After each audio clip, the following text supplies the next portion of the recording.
here we go. We got some sound. Yes, possibly, maybe. Yes. And we've got some visual. Awesome. All right, cool. Welcome to the Action Sturge. Tonight we will be playing our Dungeon Crawler campaign. Well, it's kind of a campaign. It's more of an experiment, really. And I see Fork Puff has noticed the amazing Nick picture. Genius move by Deacon.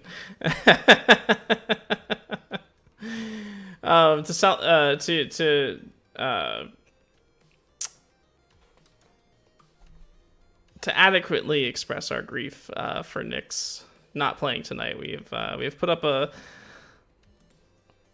good reminder of the inspiration that he is to us all. And he's out adventuring today, unfortunately. So yes, this is the Dungeon Crawler. This is where you get to spend points and affect the game. If you look under chat there, you can see no flump. What's up, Kitchums? It's good to see you.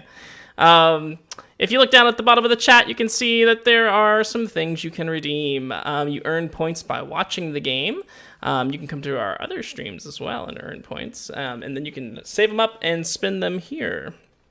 We do this, we alternate between this and our really story character-based RPGs every Wednesday at 8 p.m. Eastern Standard Time. So make sure to come check us out. If you have not subscribed to our YouTube, go give us a subscription on YouTube and follow us on here. And if you are looking for some dice, you should go talk to our good friends at dndwow.com. They have amazing dice. They have color-changing metal dice that you can get 10% off of if you use our code theactionsturge at checkout. So go check them out. Let them know we sent you. And then keep an eye out because we will be giving away some dice at some point soon. I think we should do that soon. And with that, let's go ahead and have everybody go around and introduce themselves, introduce their character, and then rep what you got to rep. So we'll start off with Deacon Smith. Tell us who you're playing tonight, Deacon. Oh, if you're talking, I can't hear you. Hello, everyone. I'm Deacon Smith.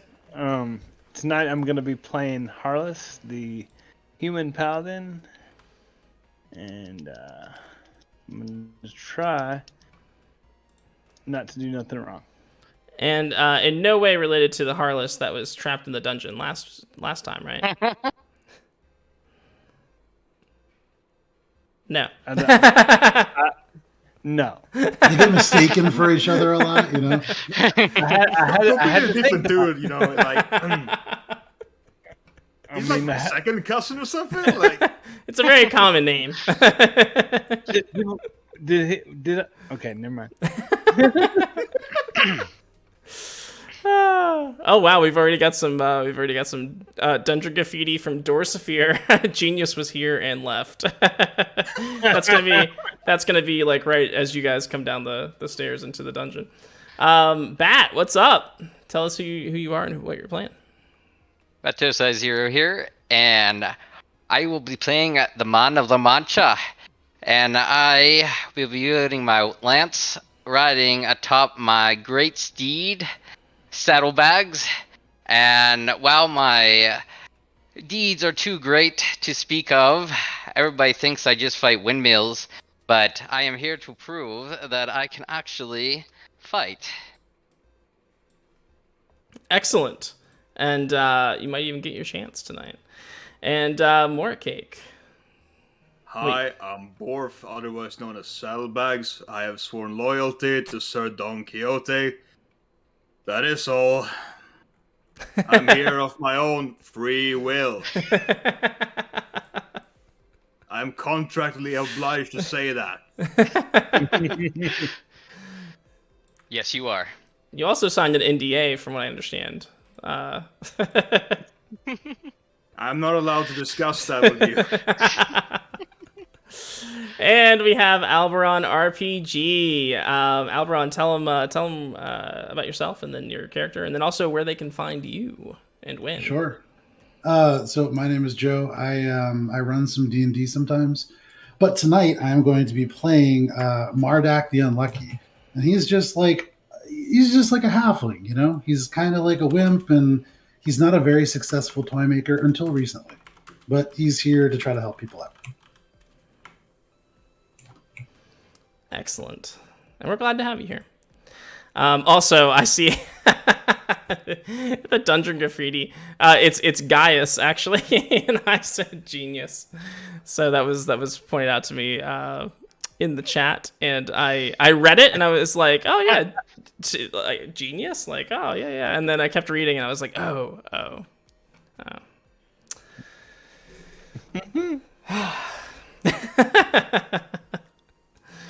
Won't be the first, won't be the last. So with that, let's go ahead and jump into this thing, because I feel like we've got some plans here. Nick is gonna kill y'all with that picture. I mean, he's not playing tonight. He's got points to spend. So he is here though. Is he here? No, he's got points. He's got too many points. He's got a lot of points. All right, so I feel like Borp is gonna get burned because I fucked with him so much. All right, so let's get into this thing. Of course, the setup as per normal. Let's see here. As per usual, this is White Plume Mountain. This is where the ancient wizard Corruptus has stored his treasure. Most notable of which are the 3 legendary weapons, Wave, Whelm, and Black Razor. A single one of these weapons alone would be the feather in the cap of any adventurer. But perhaps you could collect all 3, maybe. And with a lot of help. And so Corruptus has sent out a challenge to every adventurer in the realm, saying, just come at me, come try to steal my stuff. And many adventurers have answered the call, and very few of them have returned. So that's kind of the setup here. You guys are White Plume Mountain is this huge, kind of looks like a volcano, but instead of smoke, it has like a plume of steam coming out of it at all times.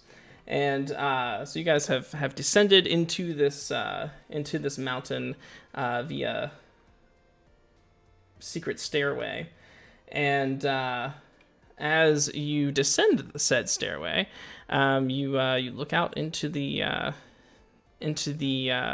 carved stone tunnel before you, into the darkness, and there's about a foot of water on the floor everywhere. So. All right, and then we already have a deck of many things. Who was it for?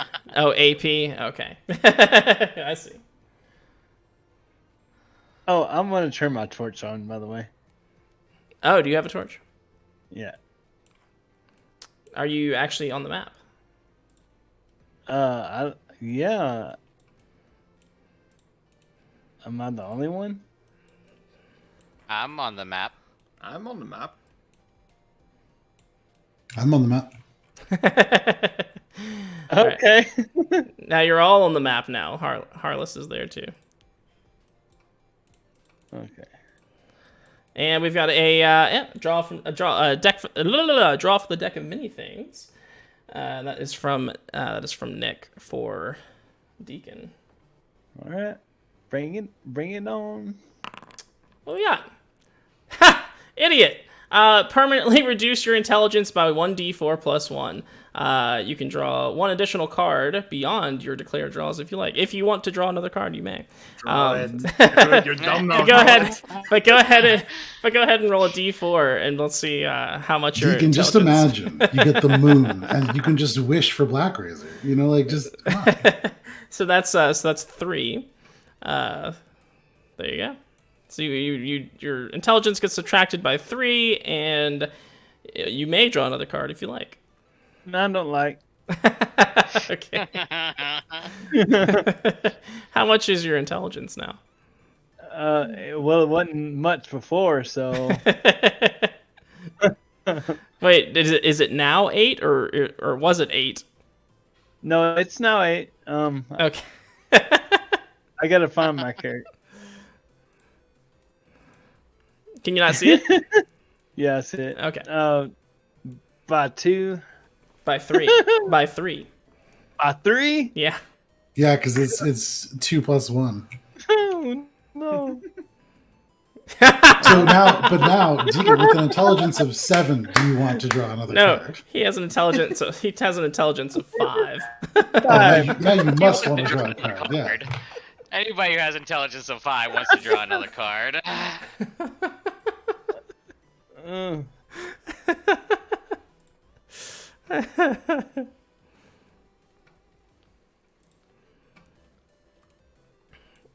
All right, so carry on into the dungeon, my friends. The darkness of the tunnel looms before you.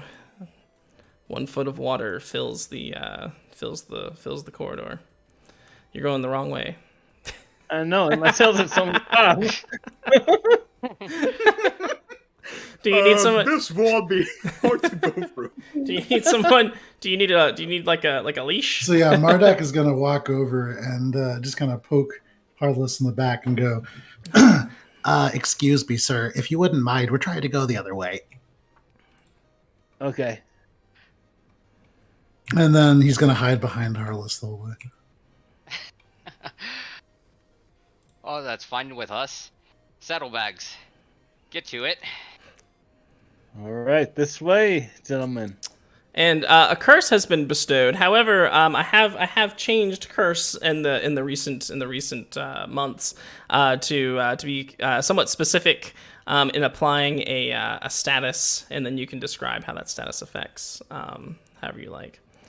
And then we got a wild magic. This is from Dorsafir for Dawn. Don Quixote. Don Quixote. Yeah, Don Quixote. Gotcha. All right, so Don Quixote gets wild magic. Who else would be the man of the matcha? After each spell, caster seems withdrawn and despondent. that post-spell clarity. Well, thankfully, my spell list is very short.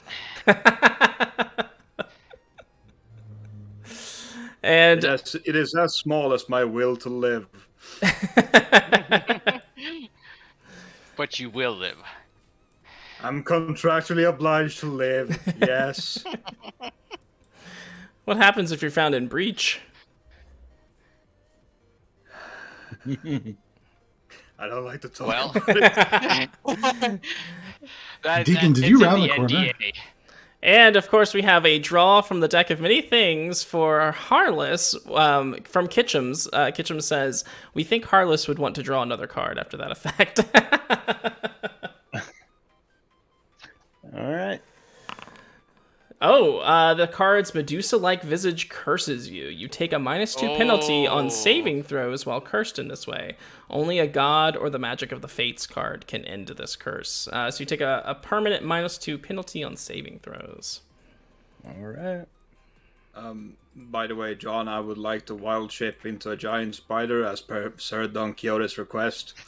Okay. Absolutely.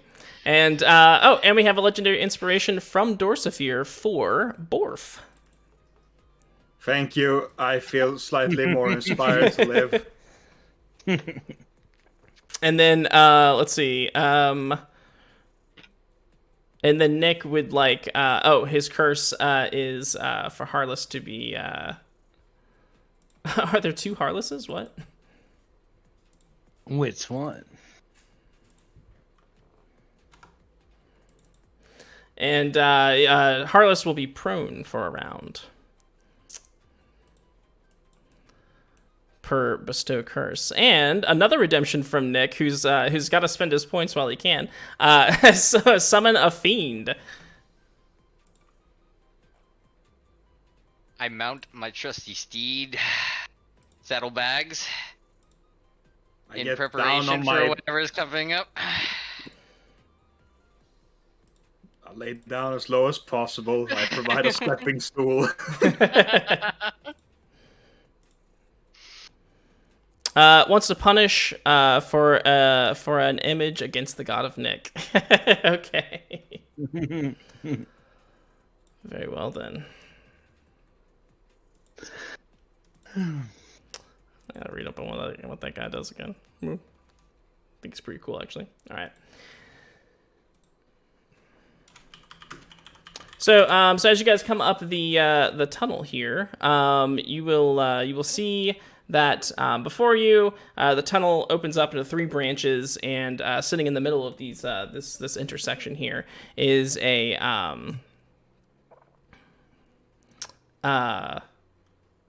sphinx, and a rather soggy and bedraggled and grumpy sphinx. And the sphinx has in its mouth this like magical leash that goes down to this half orc who is sitting on his ass in the water, looking somehow more soggy and bedraggled than the sphinx itself. And it seems like the only joy that the sphinx gets out of life is yanking on this leash and knocking this half orc into the water, which it seems to be doing repeatedly until you guys start to approach. At which point the sphinx will growl, and the half orc will stand up and present himself as finely as he can, and he will ask you a riddle.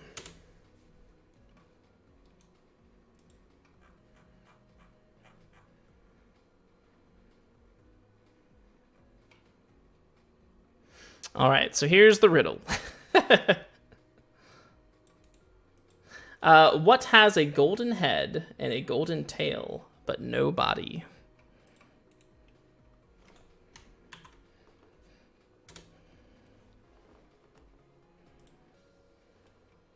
Borf is happy that he is giant spider right now, so he can help with the question. And we got some dungeon graffiti too. Borf, you can look at the dungeon graffiti. This is scrawled from Nick. Love you guys. Wub returns next time. I look at it with my many eyes. May I have cast Long Strider before turning into a giant spider? Did you say long spider? Well, that too. You just become a centipede. Wow.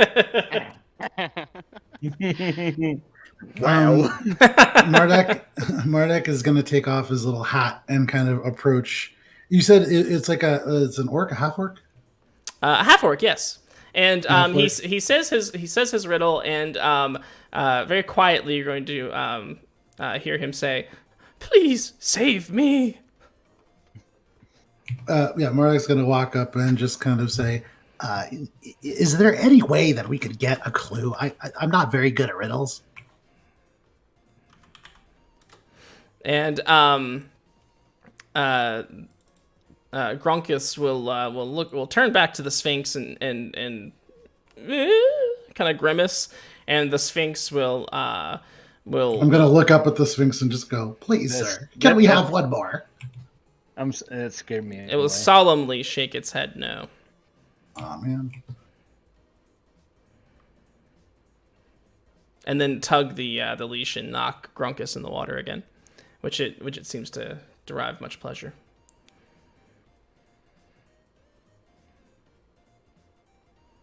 Mardak will shuffle back 5 feet.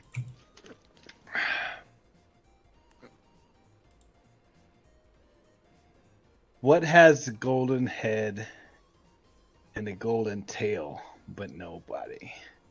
Harless just says over and over to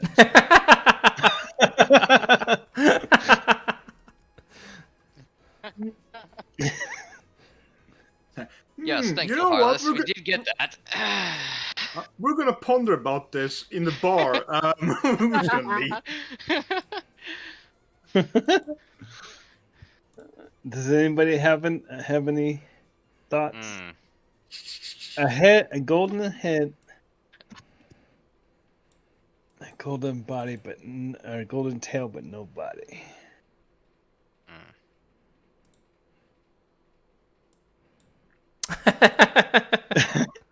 I saw Thorkel's like, this is hurting my brain. Mardak is going to shuffle back and look around, and of the people here, so he's seeing like Harless, who you just saw walking into a wall, and you see somebody who is a giant spider now. And then the last person, remind me what you are.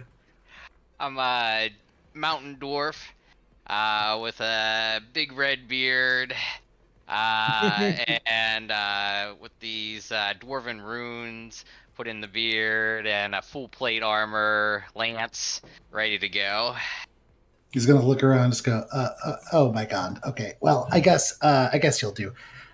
Do you think it might be like a grandfather clock or something of that kind? Maybe. It's got the little swinging tail thing, but I'm a little too nervous. What? Maybe it's like a golden quarter. Gold coin? Okay, so I will tap on the spider to move forward. I lean down. I'll say out to, I guess, the half-orc who was speaking the riddle. Yes, you've come to save me? Haha, please. No. I shake my head. We've come for much greater things than this. Oh, we've come for give you points. Get past this. Be quiet. The answer is a golden coin. It has a head and a tail and no body. How do they get it every time? And the Sphinx will, a portal will appear behind the Sphinx, and he will push or pull the half-orc into the. The half-orc is attached by a chain around what? It's like a spectral leash. Oh, okay. And he will yank him and pull him into the portal with him, and they will both disappear. As soon as that happens, wild magic happens to Dawn after he answers the riddle. That one's not as actionable. Target experiences clairvoyance when he is burned. Clairvoyance when he is burned. He could totally get burned today. Yeah, that checks out. And let's see. Oh, we had magic armor from Nick. This is for Borf. It is pink armor that sticks to all the Borf wild shapes too. Has random goofy anime characters all over it, and so that's a +3 to your AC in all forms. And then from Nick, we also have a draw from the deck of many things. Everybody roll, and the lowest will get it. D20. D20, yeah. God damn it. Yay. Oh.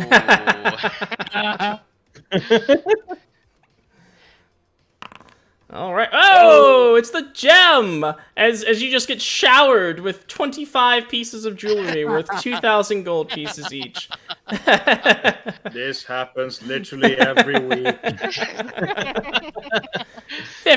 50,000 gold pieces. Woo! As it just rains down upon you. So I have to carry it. They quickly grab it up, putting it on all the pouches on saddlebags, and I also adorn saddlebags new appearance with bunches of rings and necklaces. You can just bedazzle his new armor. Just hide the anime characters. As Mardak sees this, is going to use his tinkerer's tools and his proficiency to kind of like make it just a little bit more neat. And, I really want these rings to match up. We don't want them like clinking and clacking everywhere. Naturally. Right. I love it. And so you got the riddle correct, and then this thing happened to you. You're not quite sure what, but you felt strange, and then the Sphinx went away, and then just gems just flooded like confetti. Thank you, Mardak, for making Steed much better looking. And the now way that he has his anime pink armor. No, I think it matches you much better now. And the way will open before you. If spiders could sigh, it would.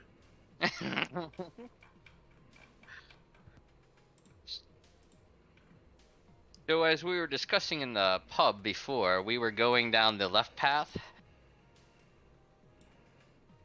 We don't have to. But... I mean, I'm just gonna follow all of you. I'm a little small for this place.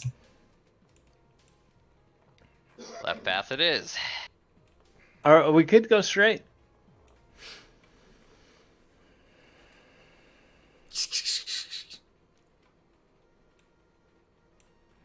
So as you guys continue down the left path, you will come to a spot where the water, like the floor, obviously drops out. However, the water has filled this hole and is perfectly level across the surface of the pit. Oh, and looks like we got a magic weapon. This is from Nick. Let's see, a bag of holding hilt on weapon of choice for Dawn. So you get a +3 to your attack and damage for your magic weapon. Sweet. And it has a bag of holding in the hilt. Sweet. So basically, I got a Hoover. A +3 Hoover. Nice. By the way, John, could you actually make me a giant spider, or are you gonna roll with the dwarf portrait?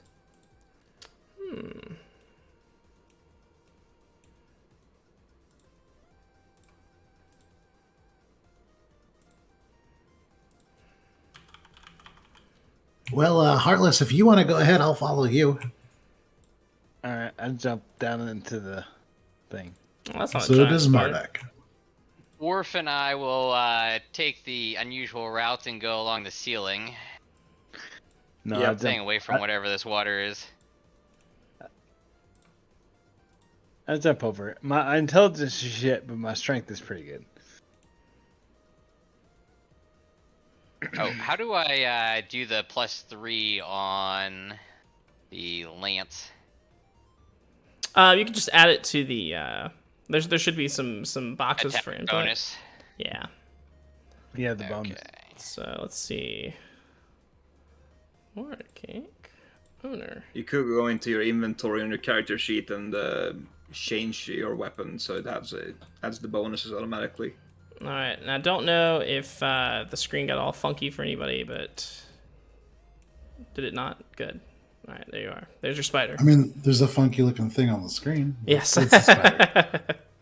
I was already funky looking. Let's see. I didn't miss any redemptions, did I? We're still good on that. Okay. All right, cool. So let's see.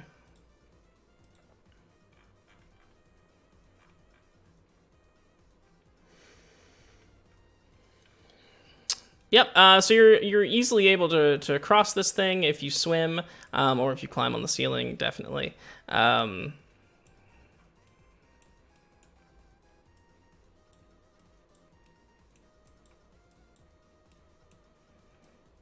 Get away. Just climb down.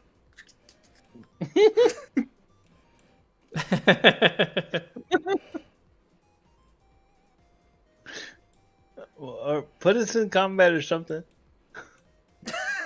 What do you mean? I'm gonna keep running. All right, we got Mercenary for Hire. This is redeemed by Dorzafir, and this mercenary only listens to Borf and does his bidding. Oh, great. This is going to go so well. Let's see.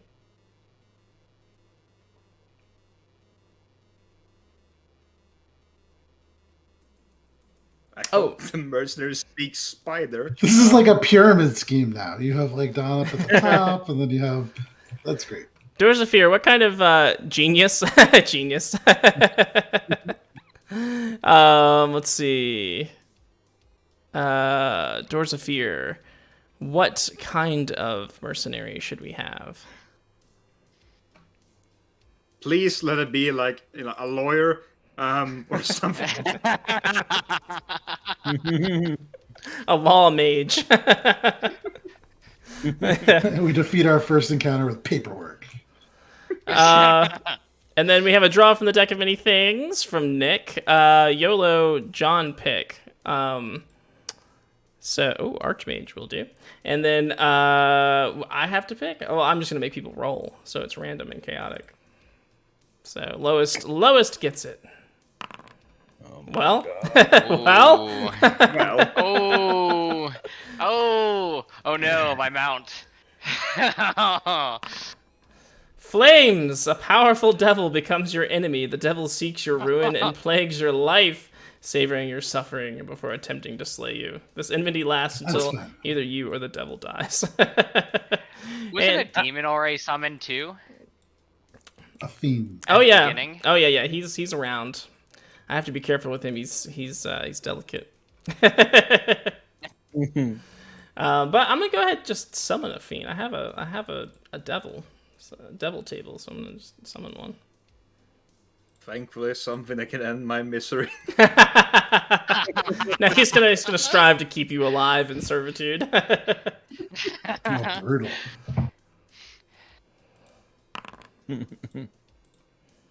Ooh, nice. Okay. That's what we would hear if saddlebags could talk. That thing looks cuddly. It is not. I mean, I'm not very cuddly either, but I feel like that's another level. So, I think what you guys are going to hear behind you, coming up behind you, is this loud, like stomping sound, like stomping, slashing, or splashing sound. And it's coming up behind you, and from somewhere. So, I'm going to hide right behind the spider using my halfling feature where I can hide behind a character a class size larger than me. I'm gonna tap on saddlebags to turn around and prepare to charge. And the Archmage looks to you, O Spider, and he's actually let's say he's very spider themed maybe, and he says, "Oh great beast, I am at your beck and call. Whatever your wish is, shall be my desire." Oh, you're fucked, buddy. Ah, yes, fucked by the great spider. How did my life get worse? And he's going to start spider climbing on the wall as well. So we had a draw from the deck of many things. We're going to trigger a trap, and Mardak, you get a blessing. This is from Fork Puff.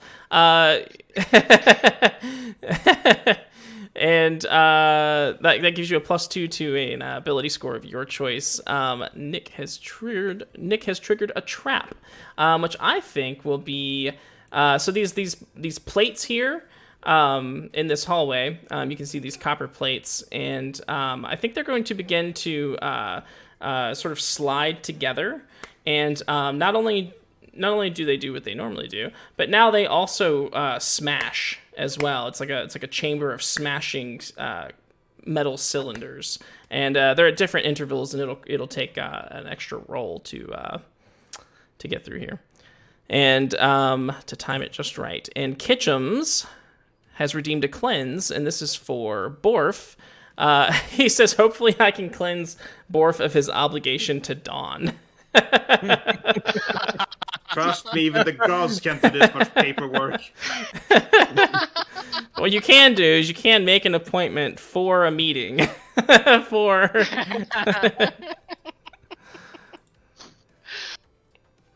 Good luck find the right multi-plane to fucking go to, and then find the office in that plane. Send the message. Oh, goodness. And thanks to Pork Buff, my charisma is now maxed out. Ooh, very nice. All right. So are you waiting for the thing that's stomping along to get to you, or are you going to move in the hopes of outrunning it? I'm going to move towards it. Okay. We're going to charge this thing.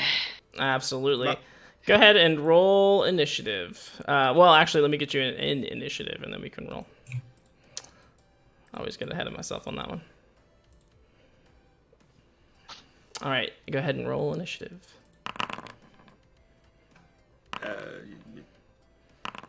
Ooh.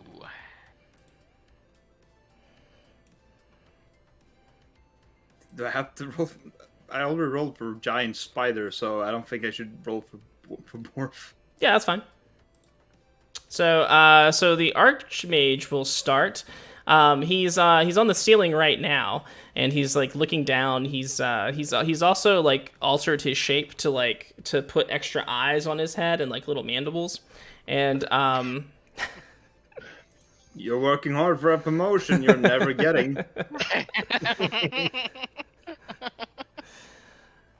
And he says, a test from the great spider. I submit myself to any punishment you have for me. Have I displeased you? What shall you ask of me? Go deal with whatever's stomping. Yes, my lord. And Divine Favor. This is from Thoracle. This is for Mardak. So, Divine Favor, I believe that's an extra... That's a reroll? Whenever you like it. Yes. No. God damn it. I was getting them mixed up. I'm trusting you. I only made them. Yeah, +5, yeah. Very nice, thank you. +5 to a roll. So he says, I shall do your bidding. And he'll scuttle along the ceiling towards the sound of the noise. Let's see. When he gets to about here... There we go. Actually, when he gets to about here... No? Here? Yes, when he gets to about here, he'll let out a gasp and maybe like a stifled scream, and he will say, foul beast, you shall not have him. And he will cast...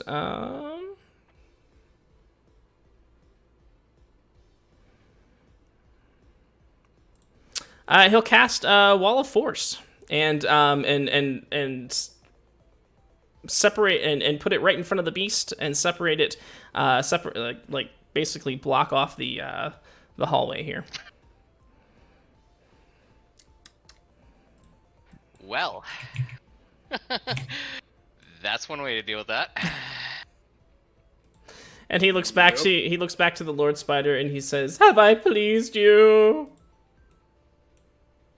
You did fine. And he just weeps openly. I haven't seen such a pathetic sight since I picked up saddlebags way back when. It was a tragic day. So yeah, so then I don't know how far the rest of you can see. I guess the spider can see pretty far, but those of you that can see will see that this gargantuan gorilla-like beast, and I mean not gargantuan, but like large. It's large. It's got these huge hammy fists and this snarling mandibled face, and it comes up to the wall and it just starts hammering its big fists on the wall.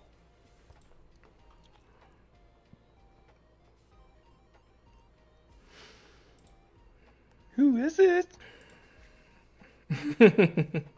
And that's all it can do, really. It can't get past it.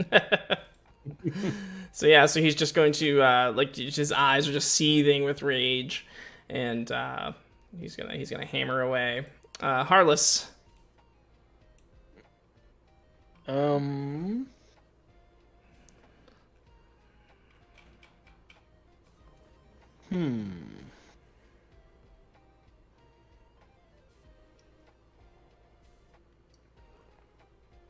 going to move up.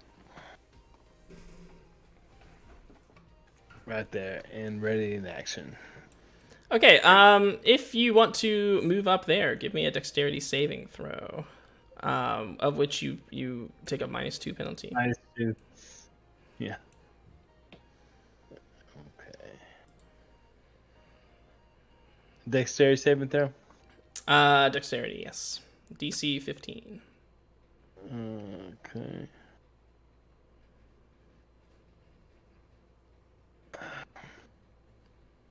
How do I do the -2? Hold on.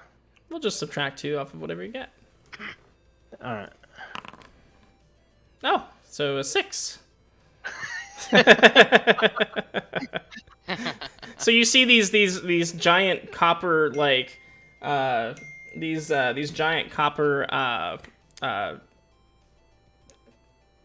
tube cylinders smashing into each other, and you just step right into them, and and it like smashes, and we think you're dead, but then like it like relieves, and you're just like damaged a little bit. All right. How much then? 11 damage. 11 damage. Well, I'm not smart enough to figure this out, so. But now your sword is is a foam Nerf sword with a rusty nail in it. Yeah, but it is magic, so you get a +3 to attack and damage, and that is from Nick. All right. Oh, cool. Thank you, Nick.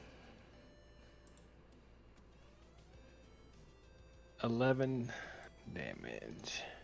All right. Is there anything else you'd like to do on your turn? No, just ready in attack. Okay. And then let's see, Mardak. So Mardak can't see any of this. He's just around the corner, but he's seeing all of his companions go around. He's gonna just scooch like, I don't know what. This is like you can move 25 feet, 20 feet, I think. Let's see. Now you can move 25. 25, dope. Okay. We'll go 15 here, and so this gives him line of sight on this massive beast. So seeing this thing, he is going to pull out this little. It's like a plush squid or something. Like you just see tentacles on it, and he's gonna shakily hold it out and just go, "Mr. Squid, please help!" And he's gonna cast Eldritch Blast. 2 beams at this thing. Okay.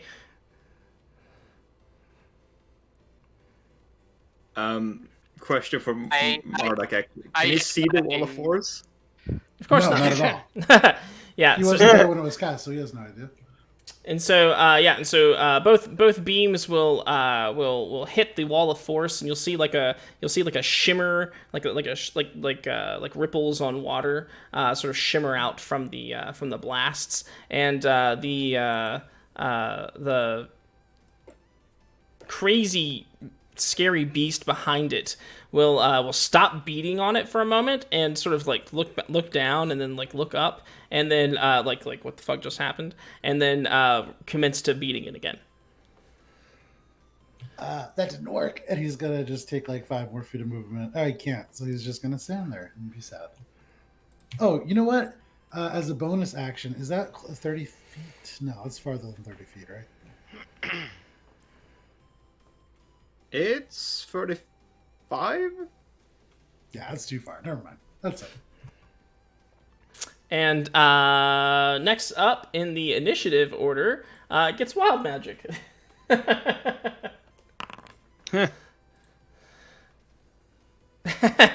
What is your principal weapon? Fangs. They're extremely sticky to the touch. Good. Fits with the spider theme, I guess. And I'll say that they like if you attack something, like you have to like somebody has to like both of you are grappled until one of you can like break away from the other. If you attack with your fangs. So well, I tap with my left mandible in the direction of the fire trap things, and my right mandible at the big gorilla demon, and I wait a response from from Sir Don Quixote. I mean, I'd be like, let's see. I would go towards the thing and be, that was my intention, was to go towards the thing. So it would be, to ride up there and ready in action, pretty much. All right, I'll start moving. I'll climb on the ceiling and go towards the big gorilla monster, like, totally willingly.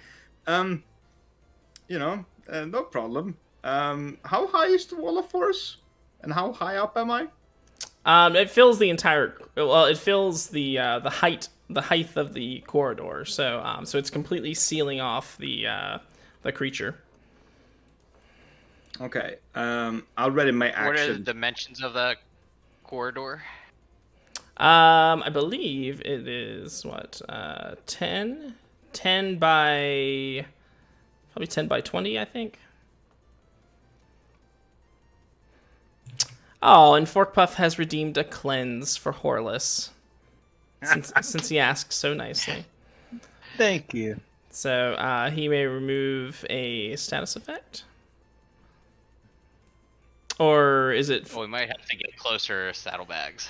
The -2 to intellect. Oh, the -2. That is something special. That can't be. Only a wish or the Fates card can clear that up. Oh, are you serious? That's what it says. Okay.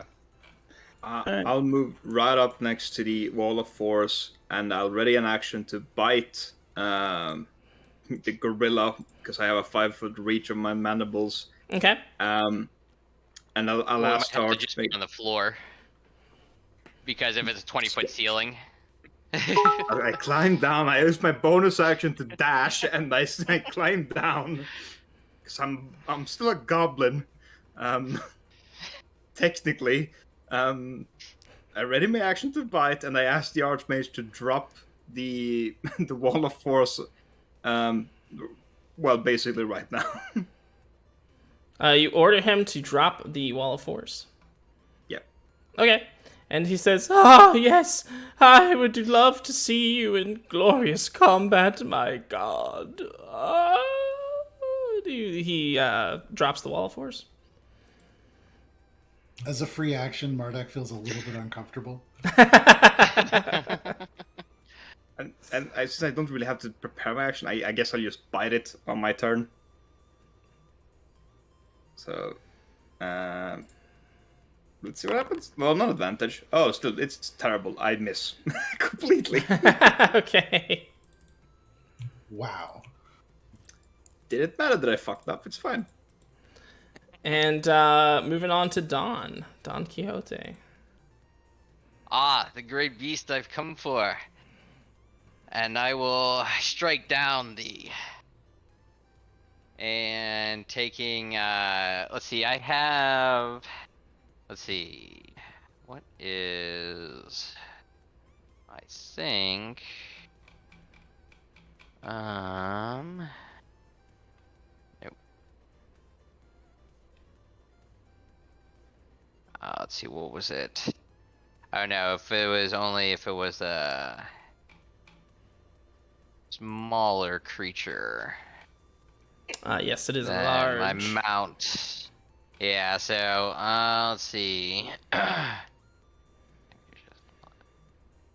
so the same size, so I will just take 2 strikes at it with my lance.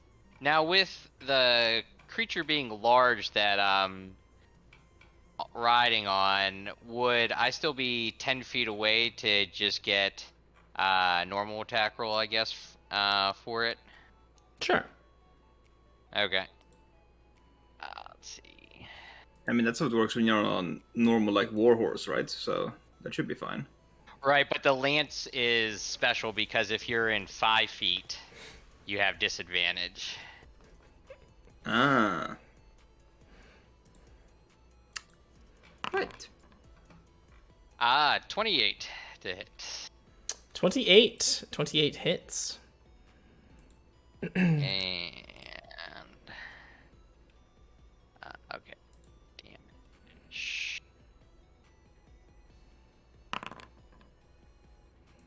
And let's see, I think that should be, let's see, +3. Yeah, so that'd be 10 piercing damage from magical weapon.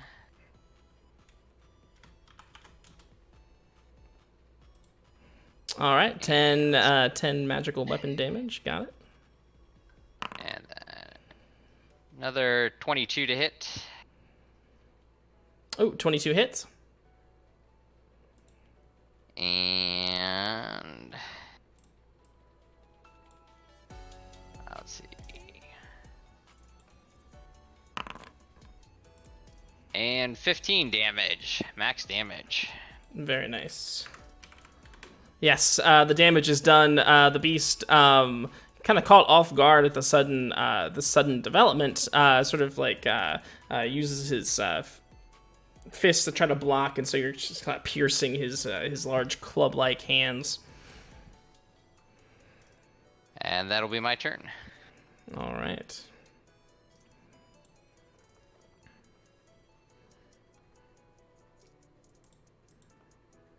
It is the Archmage's turn. What would you like the Archmage to do? When I say deal with it, I said deal with it permanently. Yes.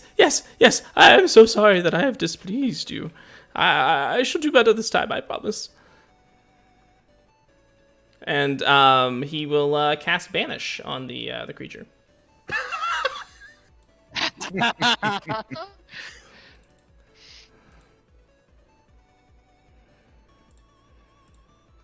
Well, all right then.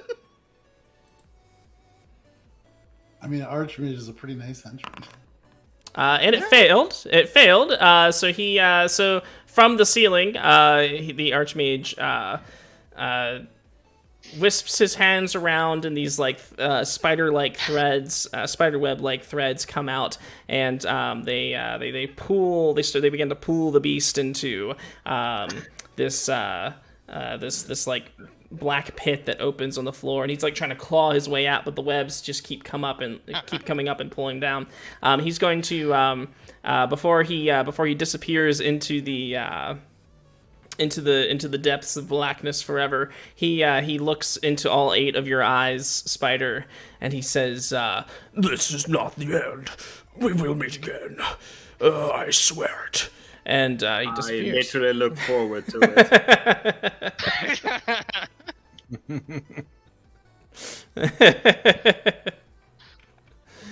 And he will be gone. Back to the plane he came. That clears things up. Back to the plane he came from. I clap 2 of my mandibles in for Sir Don Quixote. I tap Saddlebags on the head and ask him, how much can your Archmage do? Can he just teleport us to one of our relics that we're looking for? I look to the Archmage. Can you find the relics?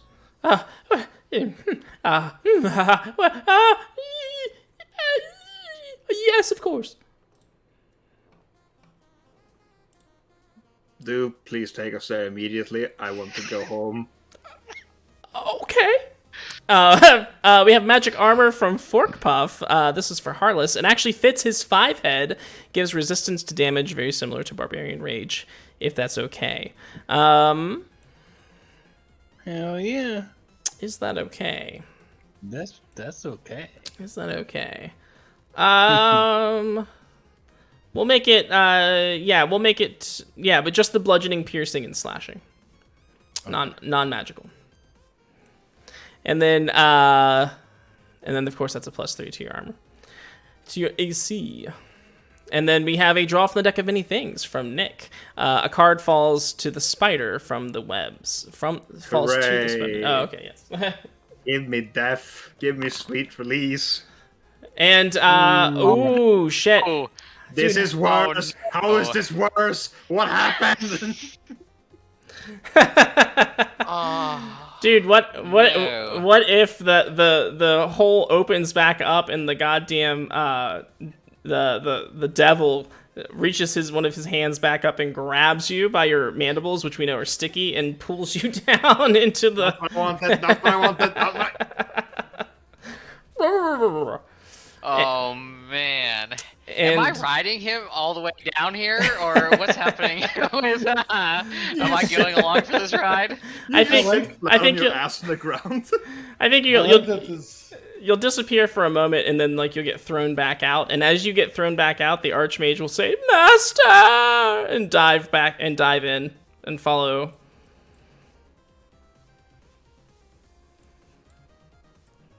Well, I'm gonna miss the spider, but honestly, the cookie spider guy I could do without. Well, I really needed that spider. I mean, that's kind of the whole thing.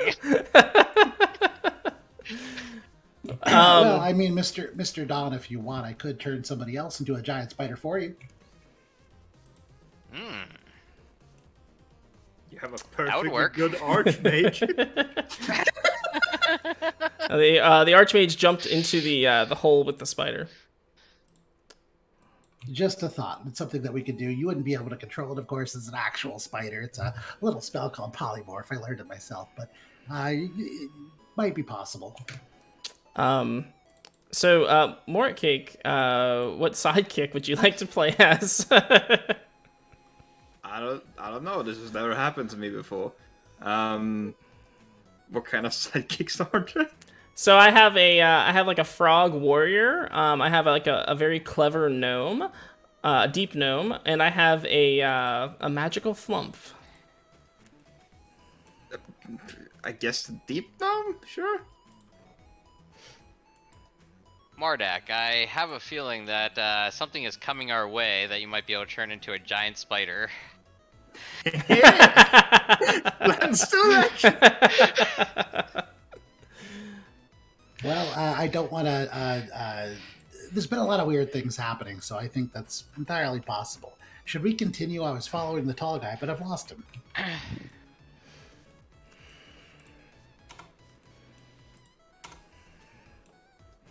All right. Mardak's going to go look for Harless. And then out of this water over here, the head of the deep gnome sort of emerges from the water, and we'll look right at Dawn.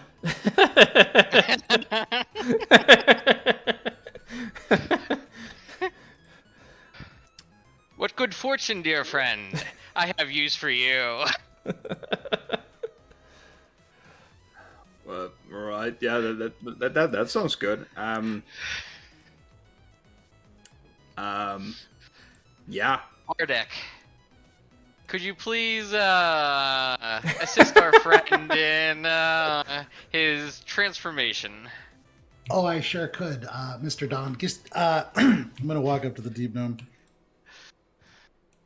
Excuse me, sir. I find this works a lot better if I could get your consent. Do you consent to this special modification to yourself?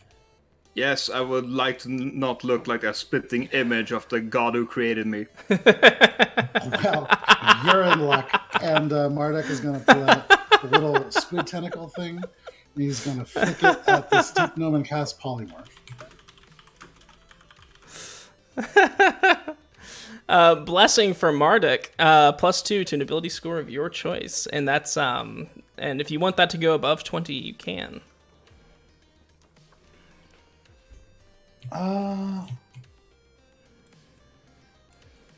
Yeah, 22 charisma. Why not?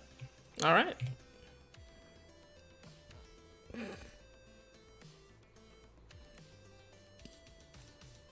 Throughout the course of this adventure, his skin's clearing up. Like, something about the air down here is great for Mardak, and now he just looks like a little bit more handsome. There's something about all this moisture. It's man, my skin was so dry before.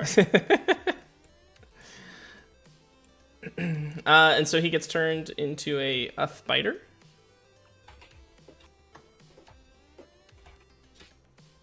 Ah, dear friend. I will call you Steed for the rest of our journey since I didn't get your name before we transformed you into the spider, but you are now far more powerful as my Steed. I take one of my mandibles and I just scratch a number sign and 2 on it.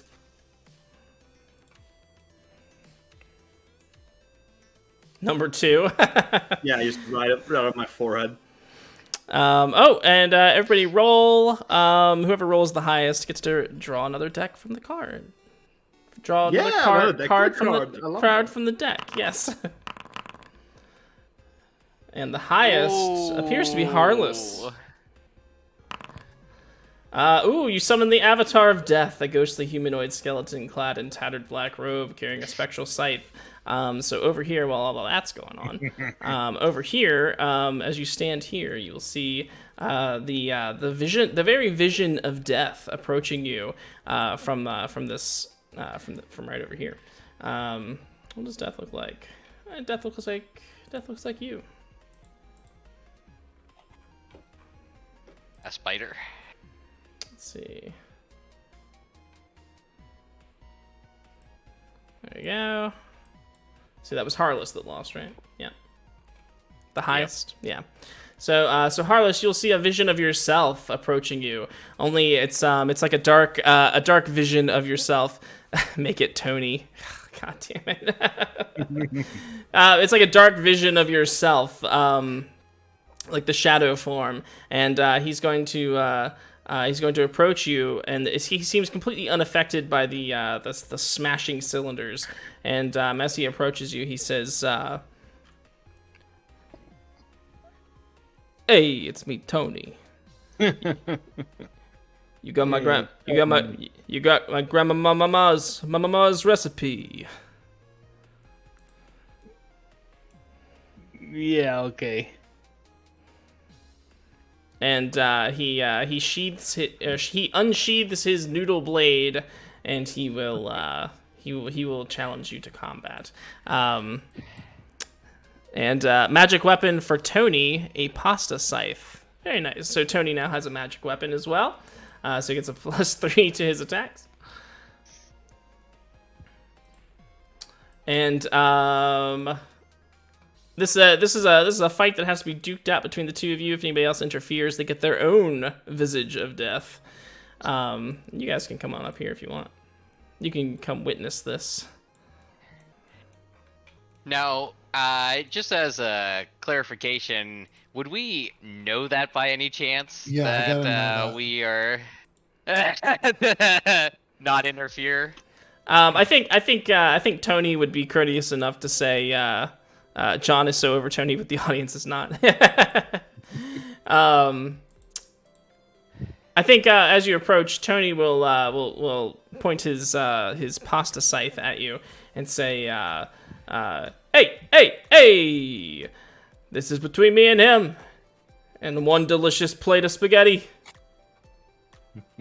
Excuse me, Mr. Tony, sir. If we offered you an equal or greater recipe in return, would you possibly leave our friend alone so we could go about our mission, please? It's I would. Interruptions. I would consider it, but there's no way it could be better than my grandmama's secret recipe with that special sauce and that thing she does with the butter garlic that is just so delicious. And the tiny little tomatoes, I don't even know how she gets them so small. She just gets in the kitchen dicing for hours. She's dicing tomatoes and cooking them. I don't know how it could ever be that good. That sounds pretty good. I actually retract my previous statement. At that point, I hit him with my great sword. You may try. Go ahead.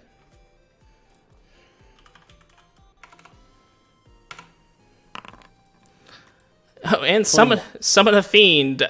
Tony's new intern. 29. That actually hits. Actually hits death. All right.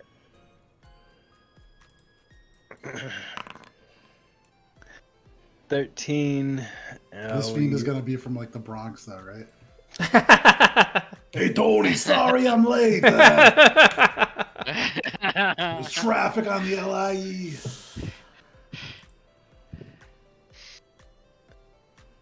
I will use a smite. Is he undead?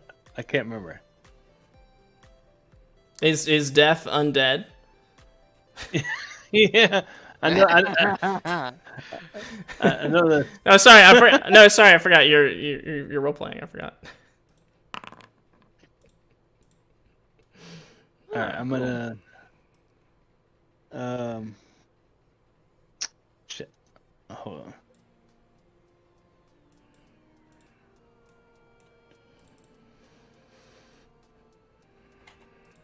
I'll use a Divine Smite.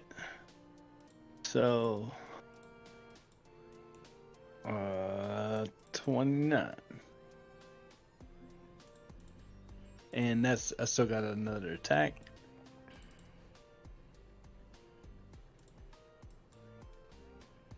Oh, shit. 17? 17 is a miss. Okay.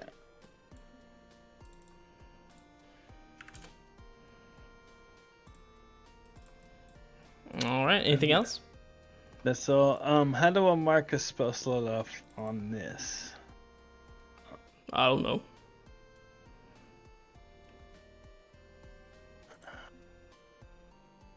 I think in Spellbook there should be ways to do it there.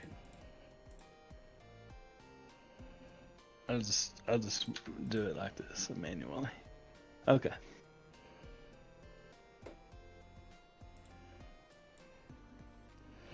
All right, so Tony will raise his pasta scythe and slash it down, and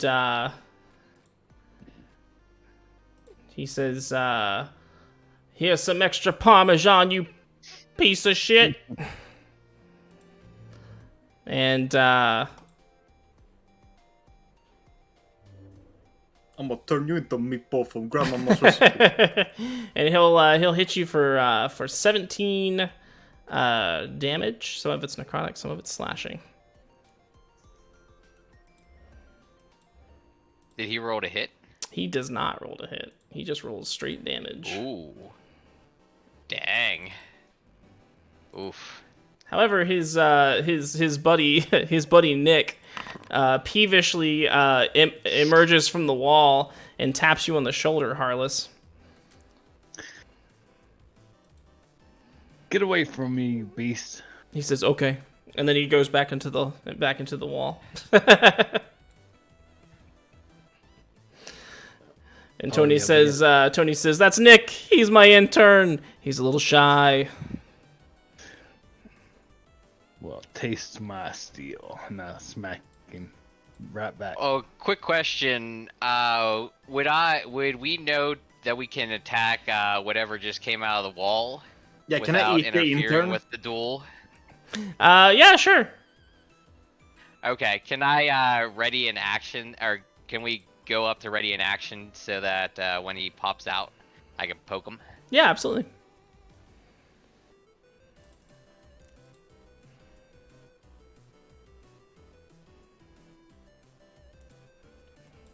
All right, Harless, go ahead. 21. 21 hits. Ooh, magic armor for Nick, the Tony's intern. Oh no, they're getting like power. Stark Industries just airdropped them a whole bunch of like equipment. I will use another smite for 19 damage. All right, and so you hit this visage of yourself, and the pasta scythe shatters, and he falls back into the water, and he says, "Oh, my pasta's cooked," and his noodles get all wet and soggy, and then they just kind of scatter into the water and to who knows where. Maybe they like burrow themselves in the they burrow themselves into the ground like worms. And at that point, the intern will pop back out with this like flashy new armor, and he'll be like, "Is it my turn yet?" And I'm gonna strike at him. Okay. At the held action. Is he medium or smaller? Yeah, he's medium. Okay, so I get advantage on that. Since the giant spider is large. Attack. 29 to hit. That is a hit.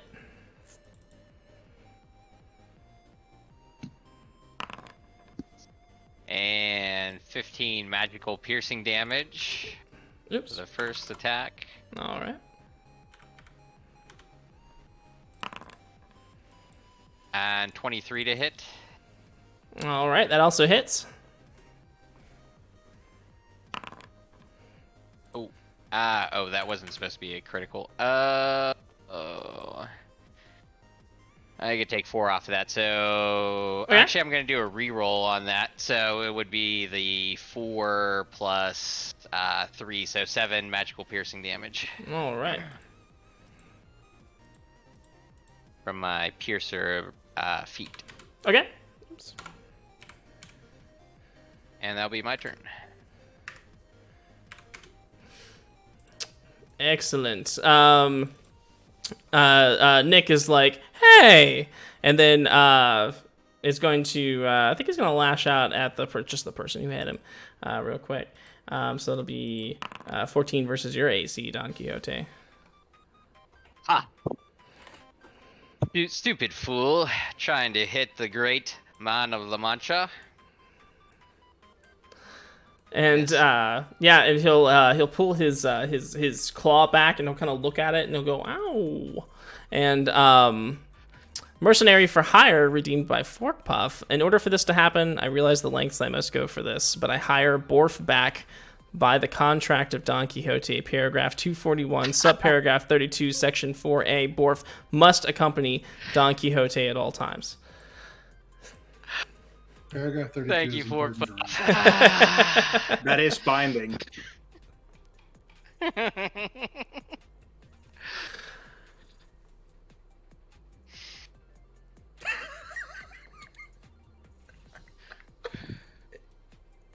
It must stand. It must stand. Could Don Quixote now like water ski 1 foot on both spiders and ride into battle that way? Like a segue? Dual mount. Everybody gets a spider, damn it. Or Mardak, can you cast Reduce Enlarge on my one spider, and my other spider can ride the one spider, and then I can ride on top? I have 1 spell left. I only have 2, so no. But Sir, I have a plan for this, and you know that. Okay. Yes. Yes, that's right. You do. Apparently Borf brings back a card from the deck of many things for Dawn. Ooh. Oh, a player character of the GM's choice becomes hostile towards you, Dawn. And of course it's going to be Borf. I'm already hostile, but I'm under contract to not harm Don Quixote at all times, even in my dreams. Believe me, I am most hostile. I hate him with every fiber of my body, but I cannot legally say that. And I have to redact the statement. I guess that's true. Let's say your other character also becomes also now hates him as well.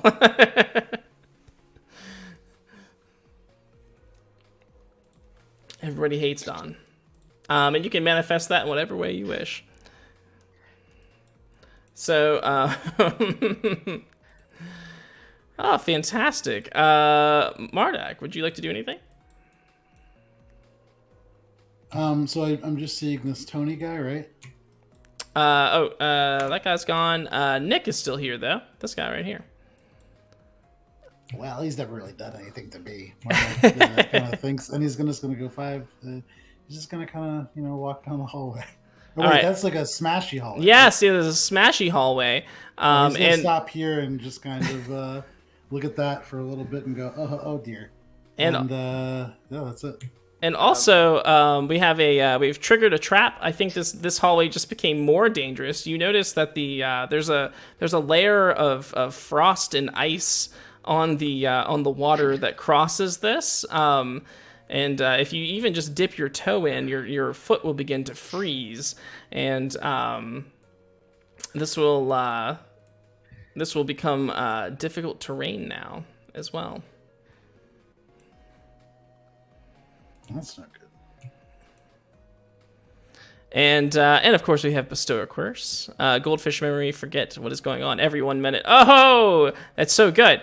But unfortunately we changed the curse. We changed it so that to have to apply just a status effect. Blinded, deafened, frightened, paralyzed, poisoned, or prone, or restrained for 1 round. I might take out the 1 round, though. Maybe I won't. Bah! I know. But you can you have the monies back then? Yeah, of course. Always. You always have the money back. Allow me to do that. John, did Borf come back in, Borf form or Spider Borf? Spider Borf. Dang it.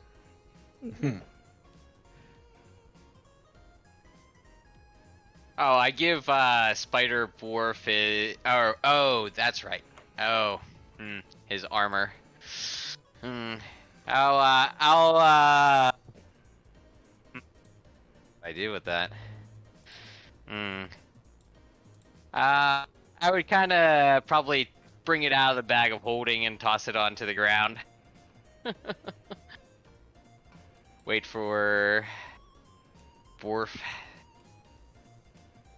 to do his thing. I know Borf has an idea. I do. For this magnificent thing to happen, I'll have to drop the spider form for a second. That's fine. Do what you need to do. Are we still in turn order, or are we fine? Not really. The intern is somewhat lost without his person, so I think he's just kind of slinking around the wall here. Maybe he'll just. It's an unpaid internship. Yeah, maybe he'll just dip back in. He's clueless. I would like to drop spider form. Okay. And I would like to cast enlarge on the other spider. Okay. And then bonus action turn back into spider. Okay. So I ride that spider, and then I have Don Quixote on top of me. It's never been done before. We're breaking new ground. Oh, no, his Borf don his armor again. His +3 armor, I guess. No, that's gone. So I got killed. I got deaded. So I think that's gone. Oh, I thought you just were banished. Temporary banished, because all your stuff was on the ground. At least True. what I read from the Deck of Many Things. Dawn 1. Yeah, no, that seems, yeah. Yeah, fair enough. So Borf, absolutely fucking naked for like 5 seconds.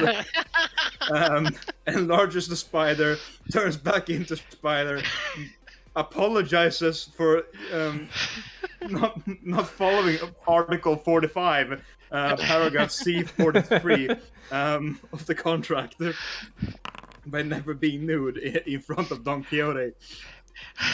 Mardak is just thinking like, thank It's God. time for the awesomeness. Oh, I'm sorry. Go ahead. No, thank God the Archmage is gone.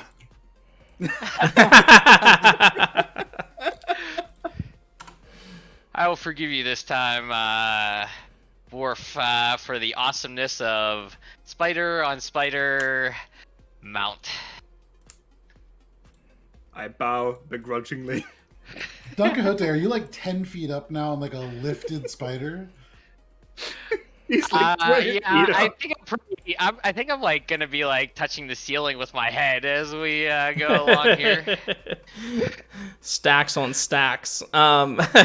So we've got so we had a summon fiend from Kitchens. This is the intern's new boss, and then we've got a draw from the deck of many things from Real Life Unicorn, and this will be How are we determining the deck of many things? Did I miss that?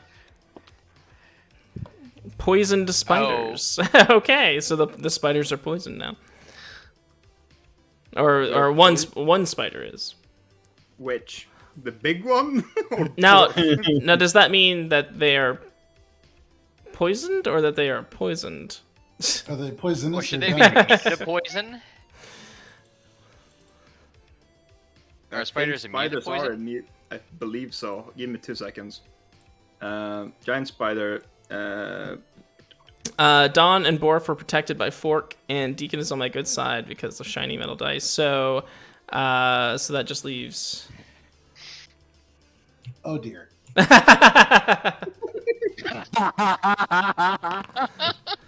The sun. You gain 2 levels and a wondrous item. Oh. So what is this strange feeling? So Mardak, if you want, you can go to D&D Beyond, and you can add a wondrous item. Nothing. No, hold on. Nothing. That says giant spider. It says giant spider number 2, actually. So Mardak, you can I go bamf myself up 2 levels too? Yes, absolutely, and you can add a wondrous item. Just no wishes, or I'm sure there was something else, but you're a GM, you know what not to do.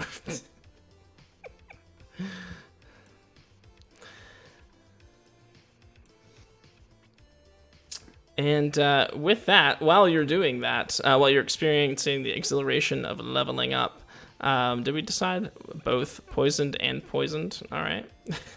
So they are poisoned and they are poisonous. And magic armor for armor to match the weapon. What weapon? Mardak, isn't there a horn of Valhalla that you can get as a wondrous item that summons a whole bunch of barbarians to fight at your side?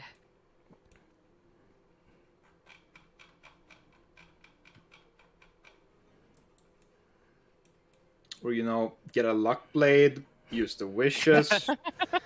No wishes! Tiny little wish. No. Only from the moon card. And wild magic, fork puff picks. Just take a deck of many things. We'll draw it until we get it. We have a second spider to just throw at it. That's right. So Harless gets the wild magic. Elementals summoned in caster's presence assume comical forms. I don't think he's going to be summoning any elementals. Okay. Nearest colony of bees identifies the caster as an enemy. I can do that. That I can do. I guess we should have everybody roll initiative. I know we're kind of in initiative. I'm going to end that, and then we can roll again. So I feel like we've entered a new era. Yeah, with a new summon. DM, can I have the Broom of Flying, please? Yes. All right. So yeah, I'm all updated on D&D Beyond. All right. Then you shall be imported.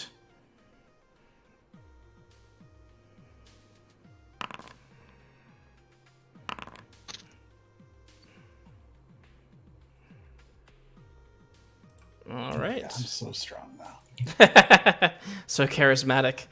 So let's see. Wild magic, fork picks, and then oh my gosh, I saw my name. I'm drunk with power and the action sturge.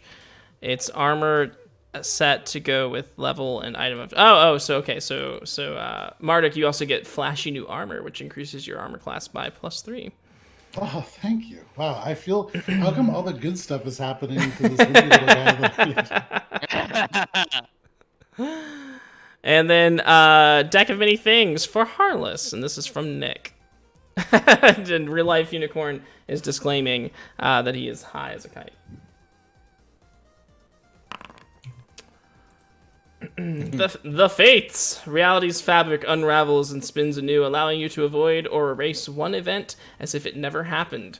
You can use this card's magic as soon as you draw it or before you die, which is exactly the card that you need to get rid of that -2 penalty to your saving throws if you choose to use it for that. Oh, yeah. I choose to use it. Nice. Okay, cool. So there it is. Yes. Thank you, Nick. God. Now I can't. Yes, thank you, Nick. I can't. Can you reload my character? Reload your character? Yeah. Like re-import? Yeah, re-import. All right. Something happened? Well, I forgot to add my armor before the game started. Uh. Alright. Yeah, perfect. Oh, and add 3 to it, I guess. It won't let me do it anymore.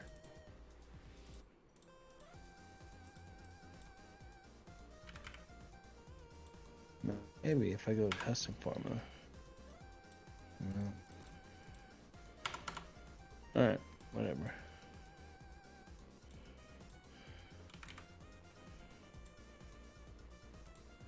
All right. So, okay. So with that, we are back into initiative. I've rolled for the demon and the debut, and so this guy's gonna pop out of the wall. He's got no bottom jaw, and yet he still talks perfectly fine. He's got his tongue hanging down. He's all flapping around, and he says, he says to Nick, he says, "Get back to work. We're not done yet." And Nick's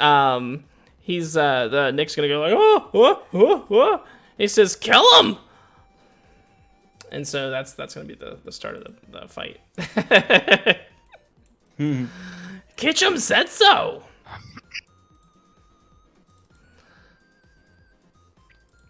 And at the beginning of the fight, he's going to cast what is that spell? What does it do?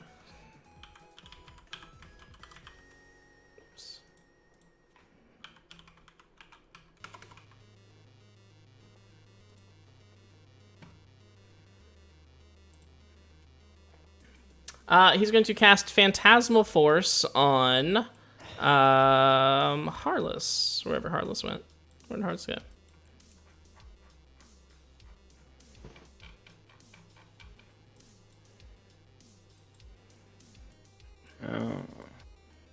Where did Harless go? I don't know. I can't find him. What? Don't look under the giant stack of spiders. I did. I did. Where did he go? I don't know. I don't see anything on mine. Did it disappear when you re-imported the character? Maybe. I see the map and the cursors.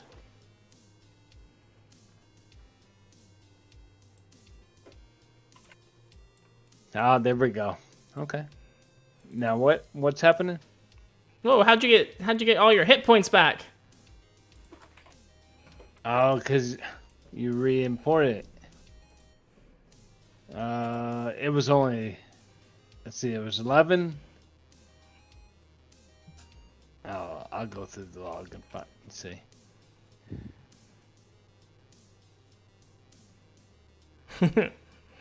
All right, so he's gonna cast Phantasmal Force on you.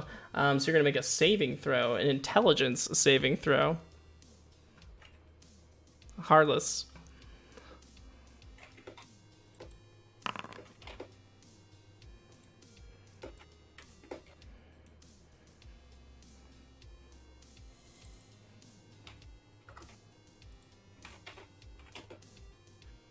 All right, that will fail.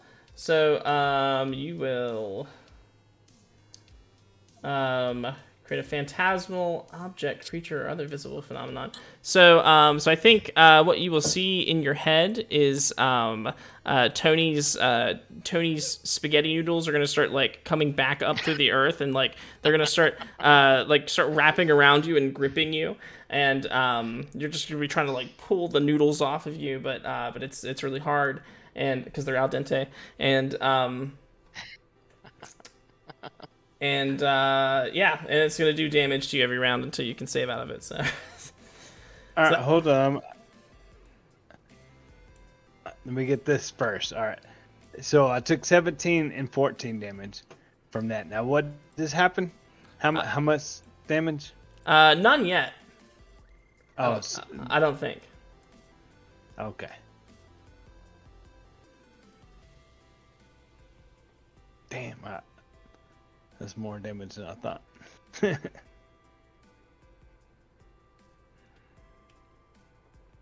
No, I think it gets it does get to big damage on the first round.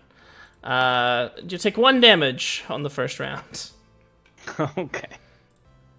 And he'll go,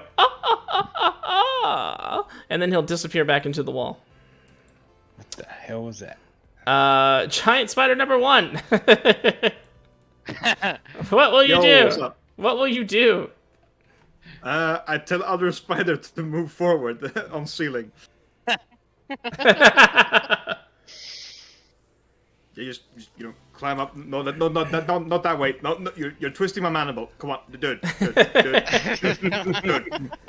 it. Well, to be fair, there's not enough room. That's fair. Yeah, do that on your turn. I'm gonna spit at the intern. Okay.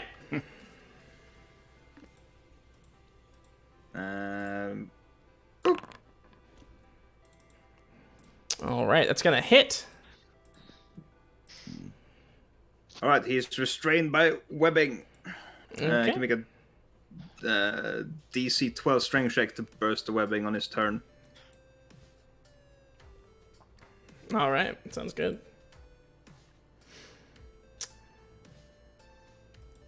It is his turn. He's going to. So he's restrained. You said. Yep. All right. And so he's going to reach out and under Kitcham's orders will lash out at Harless. He's covered in phantasmal spaghetti. And he'll miss. He'll miss, and then he will and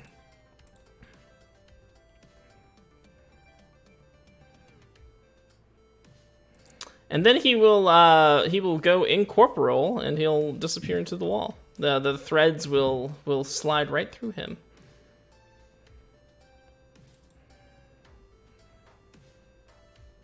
Fool, come back. The man of La Mancha commands it. And Mardak, it's your turn. You can escape the webbing, but you can't escape the follow getting spit on. So can I currently see any of these kind of fiendish creatures? Currently, no. They've taken refuge in the walls.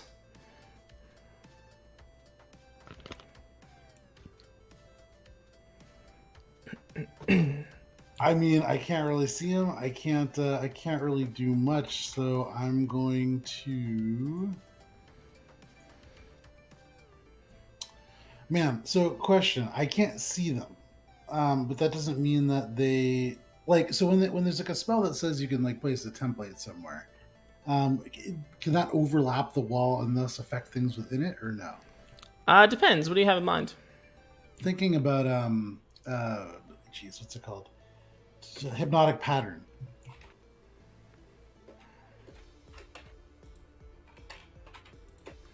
I guess it says through the air, so I would say that's probably not the air. Mardak is going to hold Eldritch Blast as an action until one of these things pokes its way out. Okay. Oh, okay. I see. It appears for a moment and then it vanishes. I see. Yeah. Right. I mean, you could always hold that as an action, right? And then cast it when they come back out. Nah, we'll hold a cantrip. Not worth wasting the one spell slot he has left. Fair enough. And, all right. Prepared. Spider number 2. He will do a spider number 1 set and climb to the ceiling. Very nice. And we'll just go. Well, I can't control spider number 2. Hold on. Get out of here, spider number 1. Okay. You can, you just can't see the edges. That is true. There you go. And just, I'm assuming that Don Quixote just wants to, get to the items at hand. Yeah. Right. Yeah, I'm just going to be, like, 10 feet away from whatever. Yeah, so now I can't touch the second one again. God damn it! Trying to make it so we can at least see through it a little bit. That's fair. That's fair. Draw from the deck of many things from Nick. For Nick, just because I have a feeling. Okay. Void. From Nick for Nick. Let's see if Nick gets nicked. The Vizier. At any time, Nick, the Shadow Demon, may ask a question and receive a truthful answer. Am I supposed to be out of initiative? No.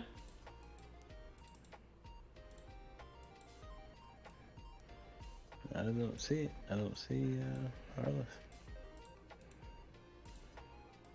There we go. Did you roll initiative? I thought I did.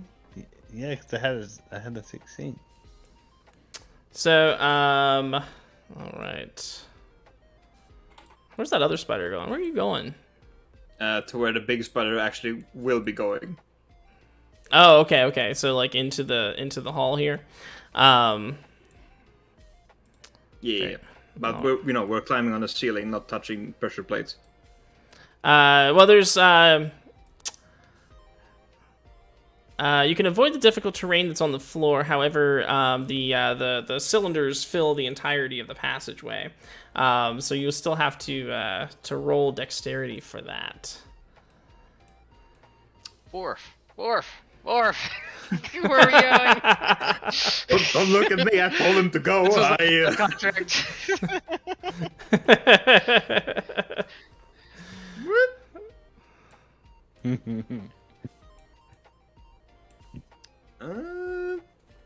Do we just sacrifice the big spider as cannon fodder?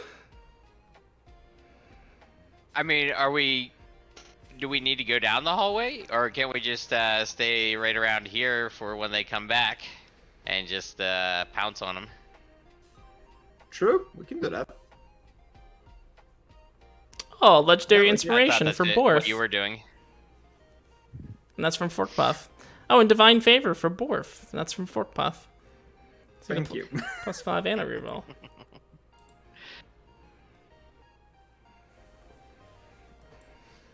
I guess we'll be staying here, at the ceiling, just chilling. All right. What about Don Quixote? I will ready my action for when they arrive back.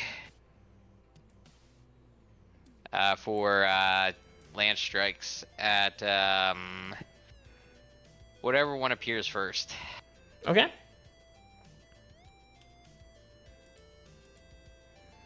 Yep, so he will appear first, and he's gonna come out and he's gonna go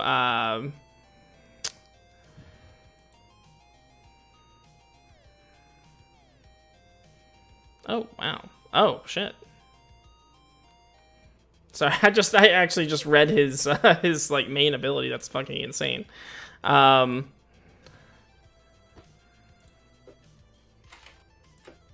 So yeah, so he's gonna come out. I think he will try to attack Harless with his tongue. It will kind of like whip out like a tendril and just like try to slap him like a big wet noodle. Do the attacks of opportunities of Mardak and Dawn go first, or how does that work? He'll get to go first, then you guys will get to go. Okay. So he will roll a 9, which will miss, and then you may take your attacks. Mardak, did you want to go first? Mercenary for hire. Borf gets a Nick Jr. who will guide him to whatever he wants ASAP. So like a little. I open my jaw. Food. In. You go. Little Nick Jr. I think a little Nick Jr. would be like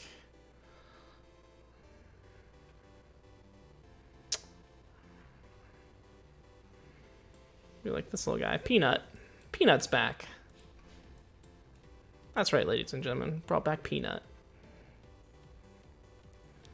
And food. Yes. 10 is going to be a miss. Oh, sorry. Is that 10? Yeah, that's a 10 for the Eldritch Blast. That was the held thing. Oh, right. 10 will miss, yeah.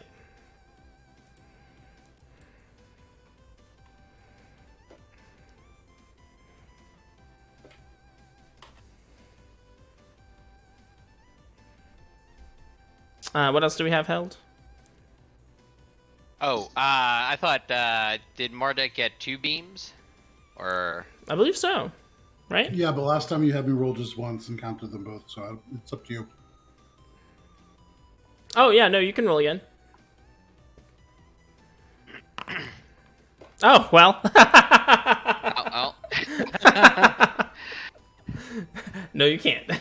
There's a lot going on. He sees this creature, like, from the wall, and he's just like, oh no, and just, like, turns around and just starts firing. Mardak, step aside. The man of La Mancha will take this over. Oh, absolutely. And, is this, whatever, Dibuk, medium or smaller? Or actually, probably, I don't even know what we're gonna call it now that my large mount is huge. So maybe large and smaller now?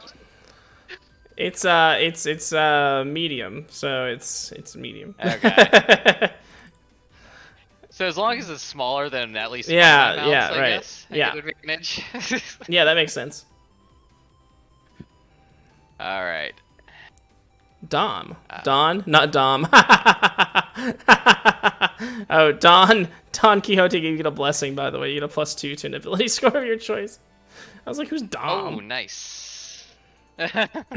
26 hits. Okay. All right. And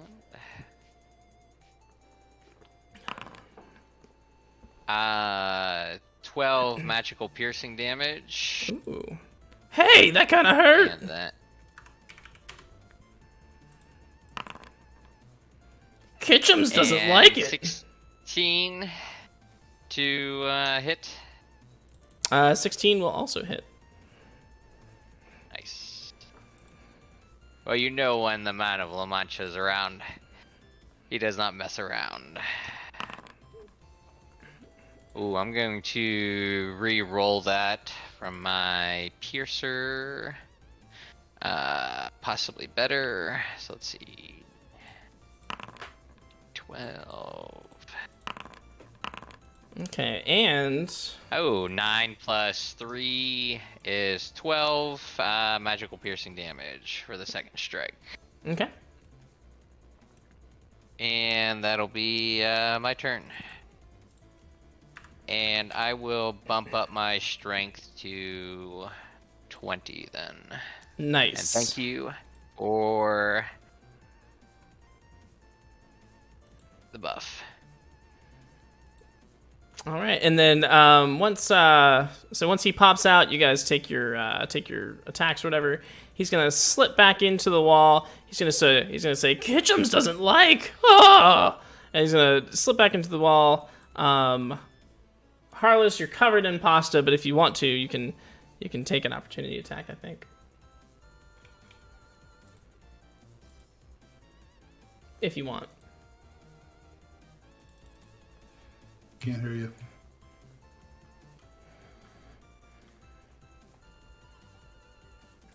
Oh, Harless or? Harless, Okay. yeah. Yep, sorry. I will use Great Weapons Master. Can I do that? What does it do? The -5 per +10, or let's see. Take a minus. -5 to hit, +10 damage. Yeah. Is that what that does? Yeah. It's one of the features of it. Oh, okay. Yes. I think if he gets a critical hit or kills somebody, he gets an extra attack.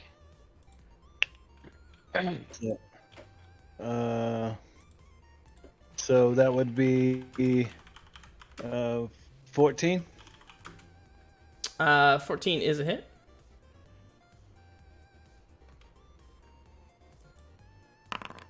Uh, 16 plus 10, 26.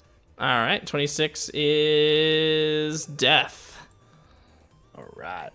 And he says, what's the big idea anyway? And at this point, Good job, Arliss. at this point, Nick is gonna say, "Oh no, not another boss! I don't know what I'm gonna do." And he says, "Look! If you guys let me go, I got one question that I can ask of the Vizier, and I'll use it for you." I mean, that sounds pretty good to me, but Mr. Don, what do you think? I Both agree spiders with that. hiss. God. I found a cool card, think- and it said that I could ask one question, and it has to be answered honestly. What do you guys think? Good question. Maybe the quickest route to the item. Absolutely, let's do that. Other thoughts? Yeah, that's my thoughts. Clickety-clack, clickety-clack.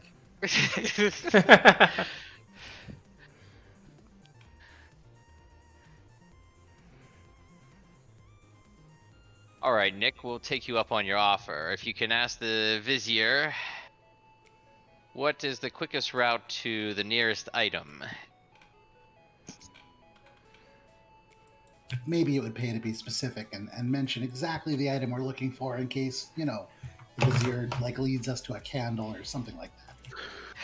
The quickest item that we are looking for is Wave, Whelm, or Black Razor.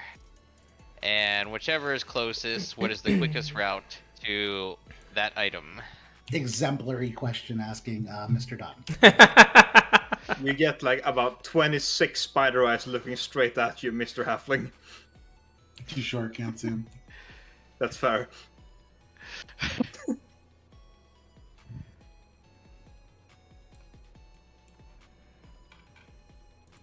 The Vizier, which looks a lot like Jafar, like Genie Jafar, will answer your question. He will not with words, but with he will point at little Nick Jr. here, and who is here, by the way, Peanut, and he will point to him, and Peanut's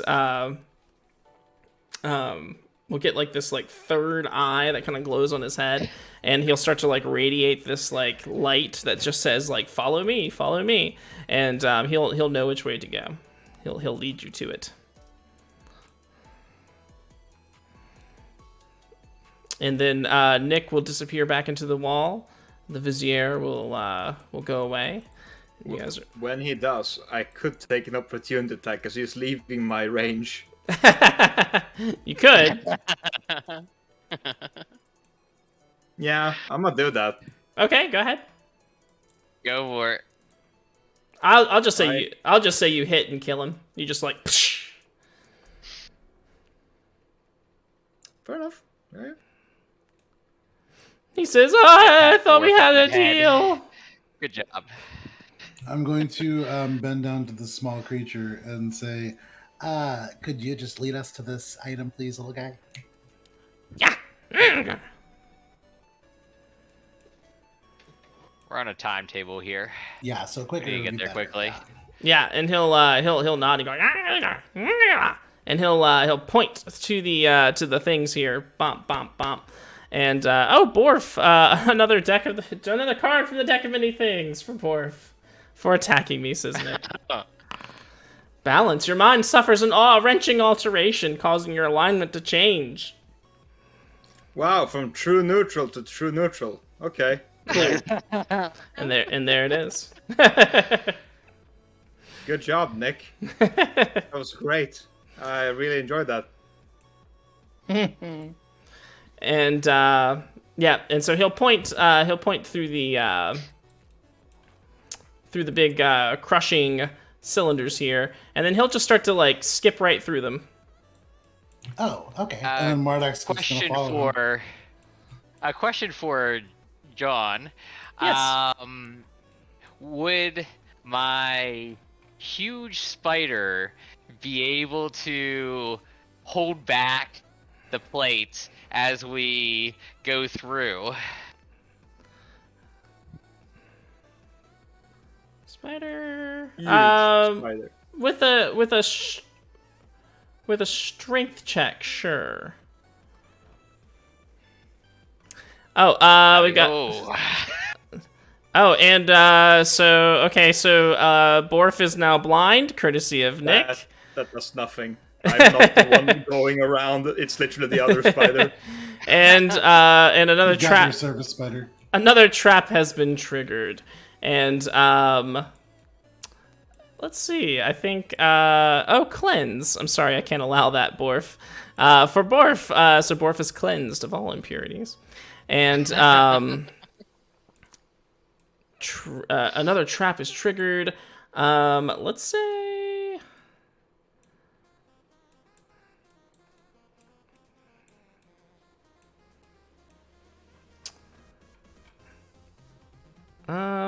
Let's say, okay, so normally only half of this hallway has the heat metal effect, but I'm gonna say the whole hallway has it now. And so we got smashing here, we've got that. So if the spider wants to give a strength check, it can hold, I'll say 2 of the plates open at a time, since that seems to be about the range it could cover, and allow people to pass through if it succeeds. Mardak is just chasing this green thing. Between me and the giant spider, can't we just like take our time here for a little bit and just shoot webbings all over the plates and then walk across? All over the plates? All over the plates, so they're stuck. I mean, it's a huge spider. Let's see.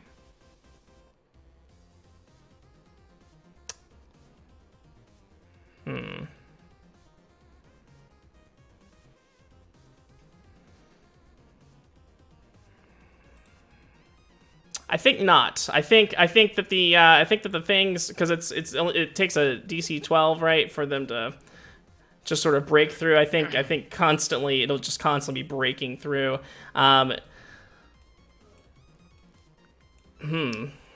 I think the end result of that might be just a hallway full of gum.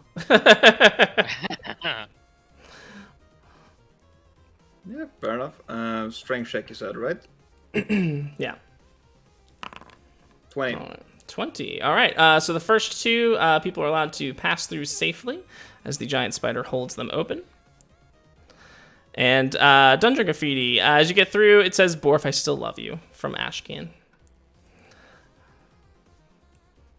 Let's see, Mardak. If you wish to continue that far, you'll have to take the hits there. Yeah, he doesn't know. He's just okay. Green thing. Oh, the little guy. As soon as the little guy ran through and he saw nothing happen to it, he just took off running. I love it. So assuming that was fine. He's small. And I need to know what you have on you that is metal. Well, actually, I forgot about this wondrous item. Can Mardak just hop on the broom of flying and scoot down the hallway? Hey. Yeah, absolutely. So, you still have to make the check, but you can make it with advantage. Dope. Okay. And that's a what kind of check? Dexterity check of some sort. Saving throw. Check or saving throw? I would assume saving throw.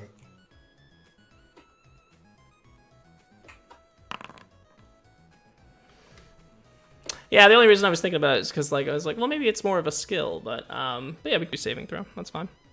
So 17. So 17 will definitely will get you through. The DC is 15. So if you want to zoom right through there, you may if you have the speed. However, the metal on your person is going to start to burn. That's a lot. That's a crowbar, a hammer, a bunch of pythons. He's a tinkerer, so a set of tinkerer's tools, daggers. Yeah, it's a lot of stuff.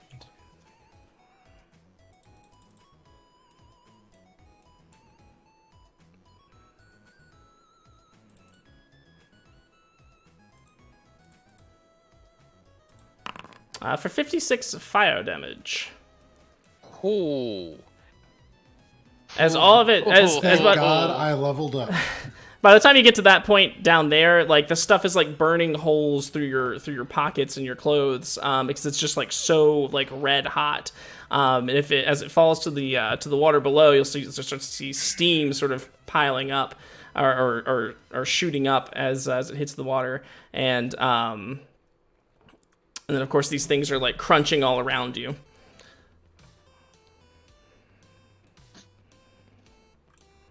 All right. When it gets to the end, just smoking and just like in a smoking.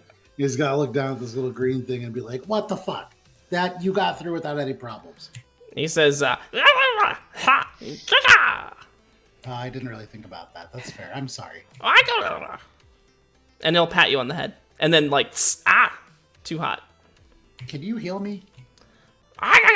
And he'll pull out this like it looks like a piece of cloth that's been run through with like tiny like rusty little tacks, and he says, Insight check. Let's see. We've got magic armor for Mardak, resistance to fire, and that was this minute. So yeah, absolutely. It's not too late, I don't think. Let's go ahead. You can have that fire damage on you. And that's magic. That's enchanted armor from Fork Puff.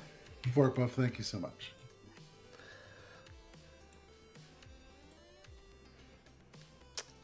All right, what are the rest of you doing? Let's see. So you decided to just move on through. You got to the other side. You maybe took a little bit of damage, but you're fine. Is everybody else sticking with the spider? Mm-hmm. Yep. Okay. I'm sticking with my mounts. I got huge and large spiders. Now I'm wearing full plate. I'm sticking with the spider. Now, while the cylinders are being kept at bay, the heating effect on metal is not. So, who has metal here? Oh, Dawn does. All right. I unfortunately think I do, because armor bullshit. Oh, but you're spider form, right? Yeah, but Yeah. according to the magic armor that I got, it sticks with the form. Yes. I don't know if it's metal though. I don't know if it It necessarily might be has play to be. though. I don't know. I think Might be- I pictured like chewing gum or slime, like some kind of weird like amorphous like bodysuit of some sort. just fucking rubber. Yeah. So Don, you're gonna take 14 fire damage, and Harless, if you're traveling with the spider, you will also take that 14 fire damage as you step into the in between the plates here. And we have a draw from the deck of many things for Bork. Who is Bork? Borf. Sorting Oh, Borf. Borf. Oh, I see. We've never gone through the entire deck before. Talons. Every magic item you have or wear disintegrates. Artifact. Man, if we had Awesome. if we had decided that was like fire and then he like saved you, that would have been funny. So you guys are going. Take your damage and How much damage was that? 14 fire damage. Hey, How? what's up, Indigo Chameleon? How's it going? Indigo Chameleon is raiding us. So good to see you guys. Welcome. We if you got some points, or if you want to stick around and get some points, go ahead and spend some and cause a little bit more chaos. Although I don't know if it can get too much more chaotic. Yeah. Well, I'm gonna jump. Go ahead. I'm gonna jump back. I'm like, Now, ow! What?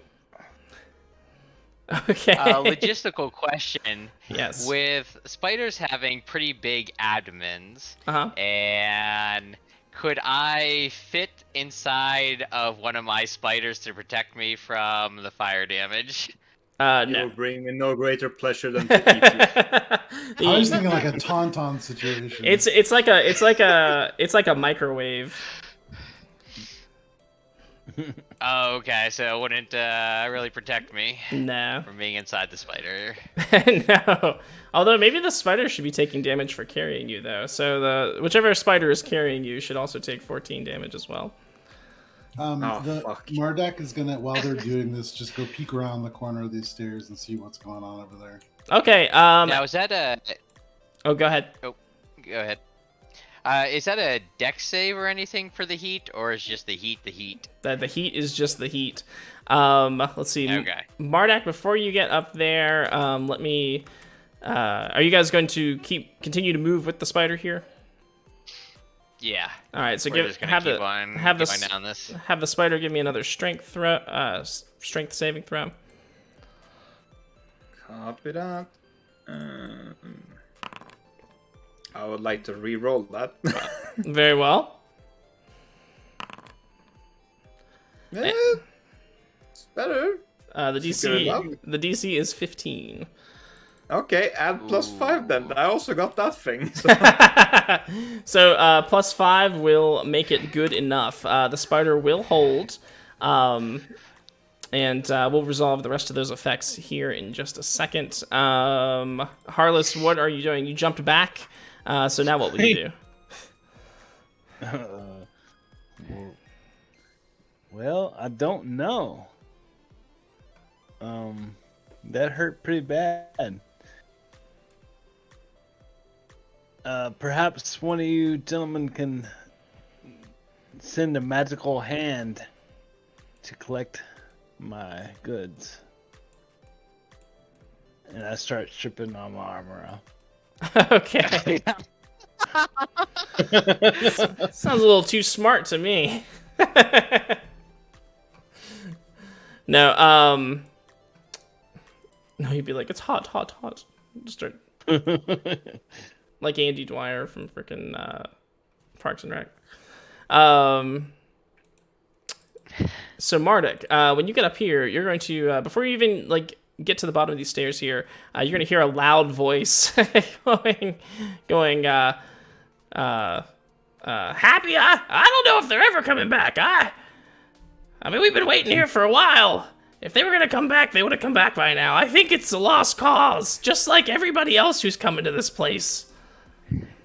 Hearing that, Mardak's gonna walk around and just go, do you mean us? Because we're right here. And, yeah, if you come over to this door here, you can see that there's a, if you wanted to make yourself seen, or are you just talking? Yeah, I'm just talking. Okay. You'll hear, whoa, what was that? What was that? Who said that? I guess now I'll just kind of wander out cautiously into view. Who goes there? My name is Mardak. My friends call me Mardak the Unlucky, and some people call me Mardak the, but Mardak's fine.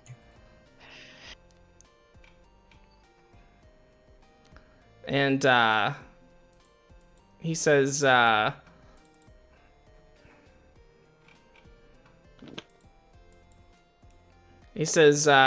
I'm gonna call you stupid. What are you doing in here?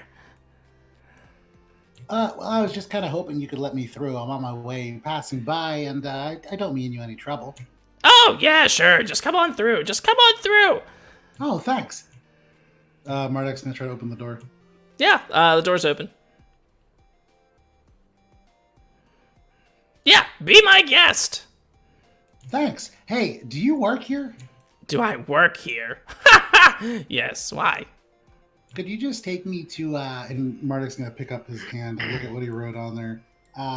Black something? It kind of smudged. Let's see. Is Peanut following you now, or is Peanut gonna wait for everybody else? think Peanut. I I'm think. not the boss, Peanut. Yeah, I think Peanut will follow you. I'll actually lead you in here. I think Wizzo, when he sees Peanut, is just like, it's you! And he's just like trying to kick him. Peanut like gets all defensive and shit. And then when you say black what, and he says, he gets in your face and he says, black razor, perhaps? Oh yeah, I think that's it. Or black wave, or black wazer. It's something like that.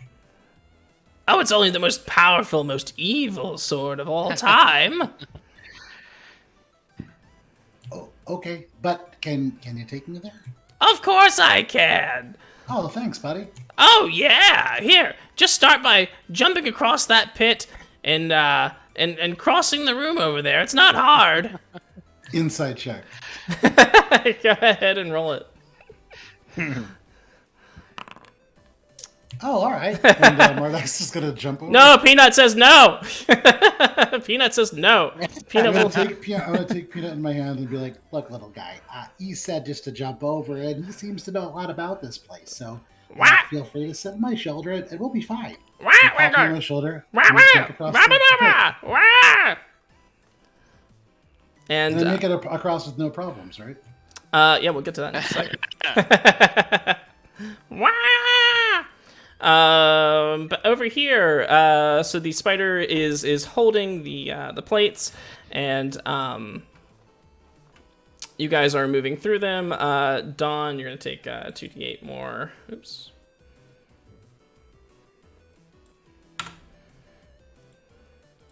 You're gonna take 2d8 more fire damage. So that's 6 fire damage, as well will the spider that you're riding on top of, and Well, that's my spider form. Oh, that's your spider form. Yep. Oh, dang. I'm back to dwarf. Oh, nice. Here you go. So now we're both riding a huge spider. Oh, and real quick, John, when I take burning damage, third eye opens for me to be clairvoyant about something. Oh, that's right. What do you want to be clairvoyant? Oh, the pain, the pain. What do you want to be clairvoyant about? Oh, and fire resistance to Borf as well.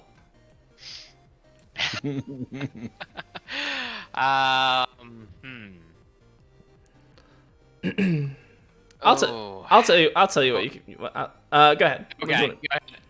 No, go ahead. I have no idea. Okay, so you have this vision that when you get to the end of the hallway here, 2 of these guys are going to come out of a secret room and try to kick your ass.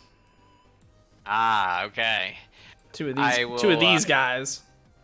Oh, okay. I will convey that to Borf. There is some nasty people coming up ahead. Do you have anything more tricks up your sleeve for this occasion? Sure, boss. Whatever you wish. Sure, Orf will fix it. Don't you worry. I got this. In my head, I don't got this.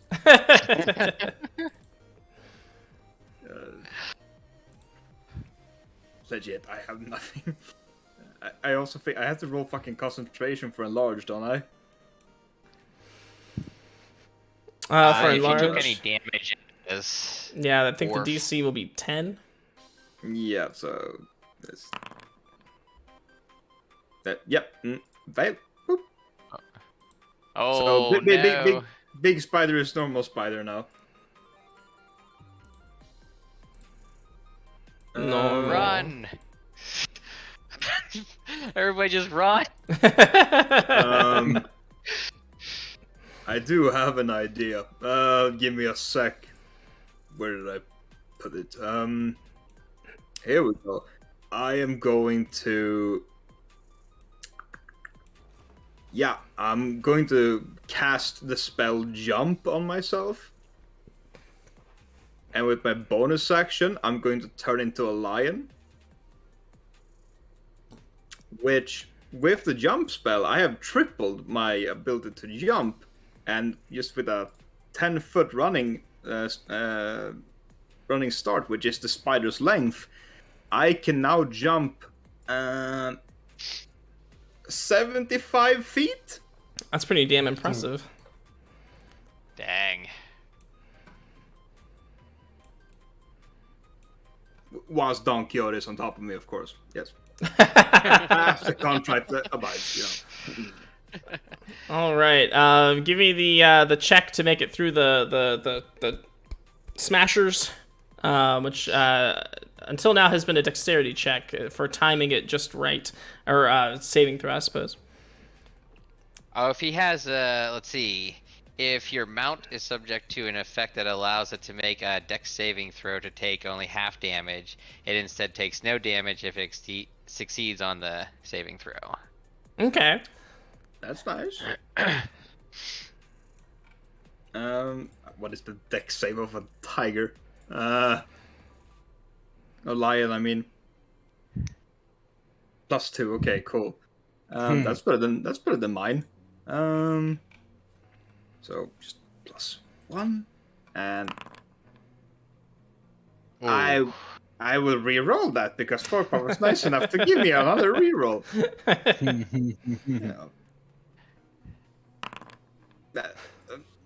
I regret every action I've ever made. Yes. Forkpuff is giving you another legendary inspiration. Well, thank the gods, I guess. Let's just do that again. All hail the Fork Puffs. I'll add 5 to that. That will make it. Just 4 blessings. It's fine. We're cool. That will make it. That will make it. 1 spell, 1 wild shape, 4 blessings. Woo! So yeah, so you'll be able to leap and make it through unharmed. Well, except for the fact that there's still the burning sensation from the plates. So that would be. I think they make a shot for that. Now, should it diminish at all since he did this in one leap? Unfortunately, not. It's just like it just happens. It just feels like it happens all at once.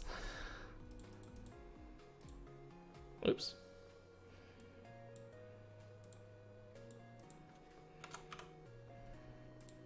Uh, 44 fire damage.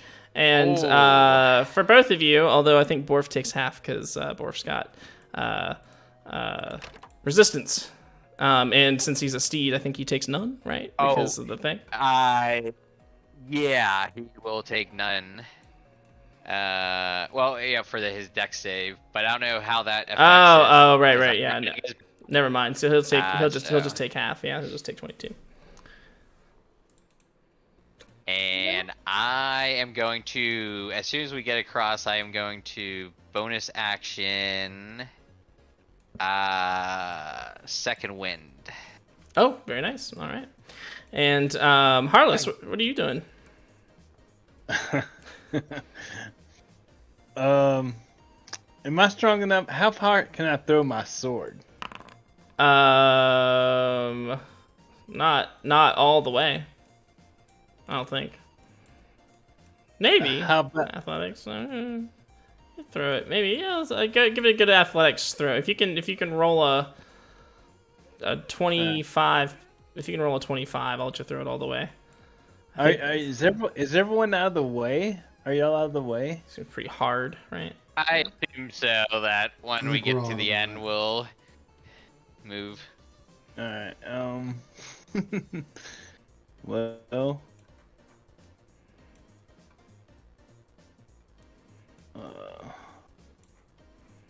Shit.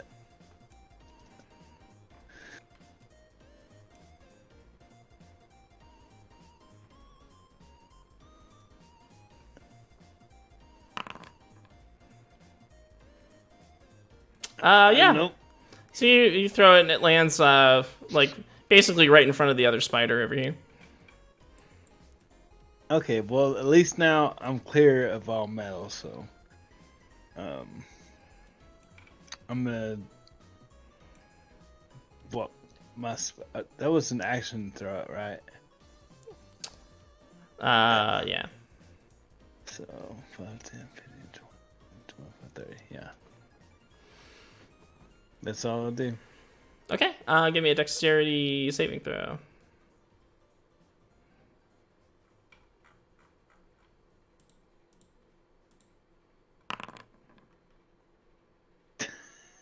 Oh. We have not been rolling well for like the last hour.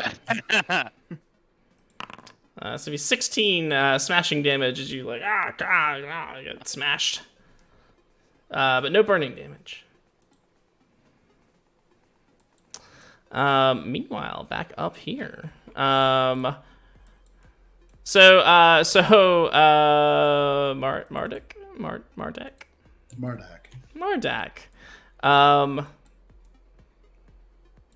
As soon as your feet hit the floor, you will go sliding across the room here, and finding absolutely nothing to hold on to that will actually sustain friction. So as this starts, can I whip out the flying broom, or does that not work? You can, but you will find that it does not work. So as I slide, can I use it at the end to try to pole vault myself over the over this thing? Let me see what the thing is, and you can see that even Peanut like tries to turn into like something with wings, and his wings just don't work. He just kind of crumples to the ground and begins to slide as well.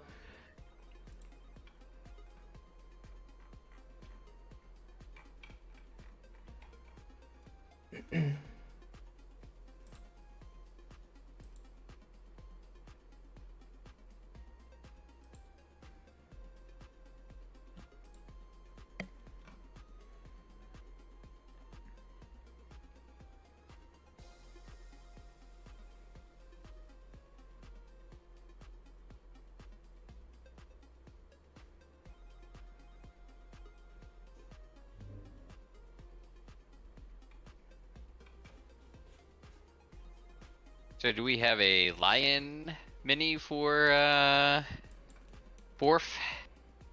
Yeah, I'm sure I could whip something up.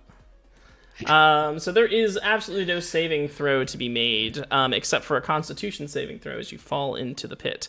If you even try to pole vault, like there's just no friction whatsoever to get any purchase whatsoever. But with a 17 Constitution saving throw, you will avoid contracting super tetanus. Super tetanus. You're hardy. And Wizzo calls from the other side of the room. He says, "Have a nice trip. See you next." Excuse me, sir. I don't see any black razor down here. Are you sure it's here? Oh, there's razors for sure. Fall. And then, yeah. And then out here, oh, you want a lion?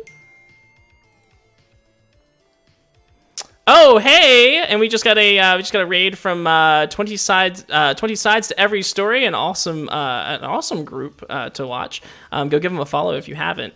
Thank you so much for coming to hang out. If you hang out, give us a follow. You can get some points right away and jump right into the game.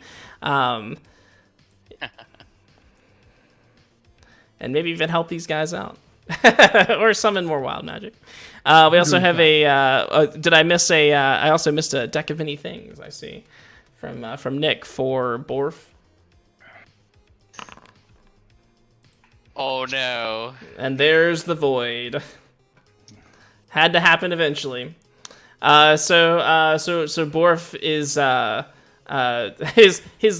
his lion leap is so great that it transcends time and space. And when you get to the other side, Don Quixote, you have to wonder, did Borf ever even exist at all? Or was he just some fantastic dream? Too pure for this world.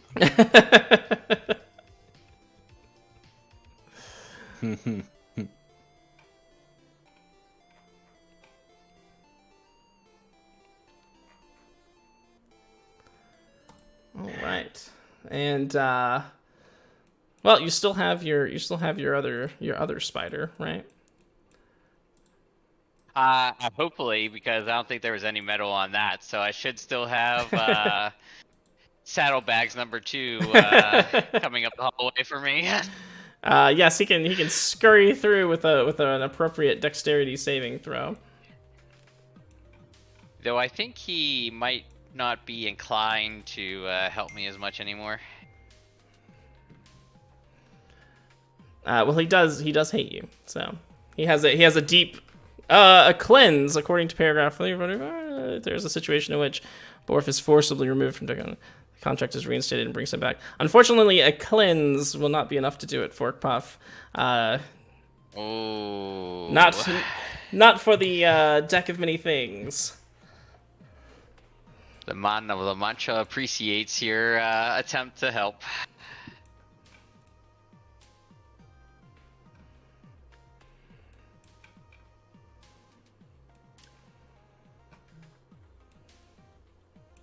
Just so you know, John, I don't have control of the other spider anymore. So. You don't? Okay. I wonder why. So Black Razor isn't down in this pit, right? There are many black razors down there. Black with blood. Are you saying it has been breached or perhaps nullified? That comes with... Well, it was a really good jump.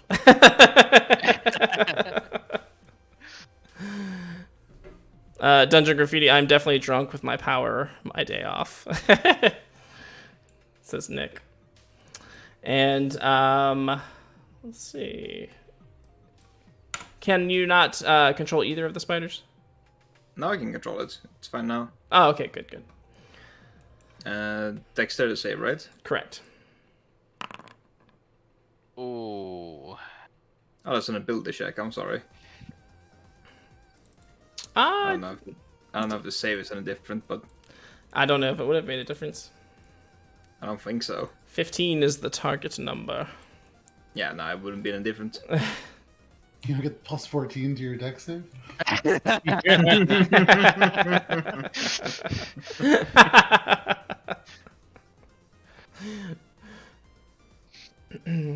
Let's see.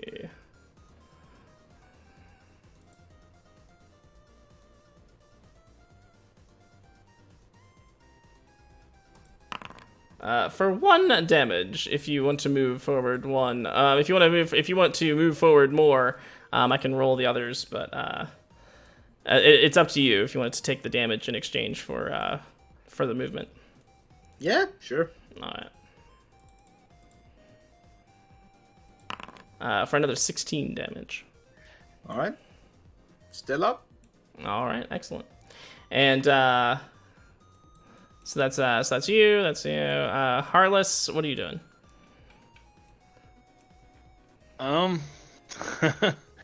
Reeking through the dungeon. Oh, where's and by where's the my way, sword? it's like 15 feet in front of you. By the way, you hear a loud thundering boom, and you know that the entrance to the dungeon has opened yet again, and also signals that we have 30 minutes left. All right, I'll go right here and pick up my sword and throw it up here to the end of the corridor. All right, you take 4 fire damage for picking it up. Before I do that, I use my entire lay on hands full. Okay. And good idea.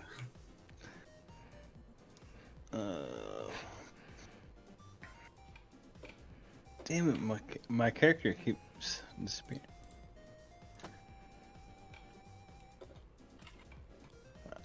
And I can move another 15 feet. That's it. All right. And as you move, go ahead and make a dexterity saving throw.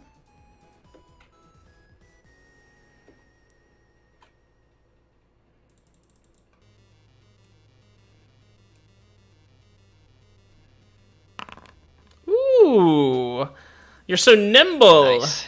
Yeah, you don't take any damage. You just like you start getting the rhythm down. You're like moonwalking through that shit, dude. Yeah. Like water's Right. water's kicking up, like splish splash. Oh, what? Never mind. And so you'll get through there. We got the spider. We've got you guys over here. Borf is just in another plane of existence right now. Don, what do you do?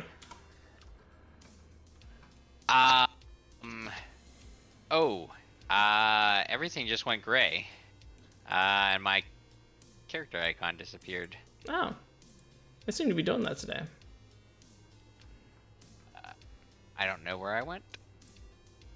There you go. Okay, thank you. Well, I had this clairvoyant image about something coming out and attacking us at this point. So I'm going to see if I could get back on my mount to prepare for this. Okay.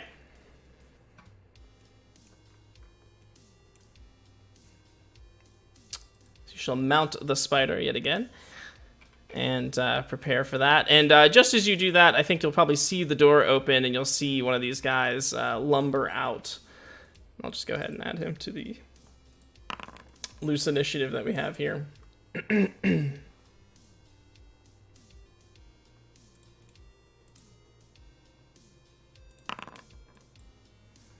And so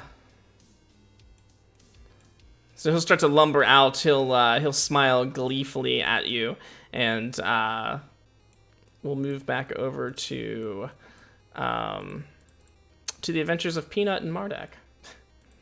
Well, I mean, did Mardak hear the thing open up? The which thing?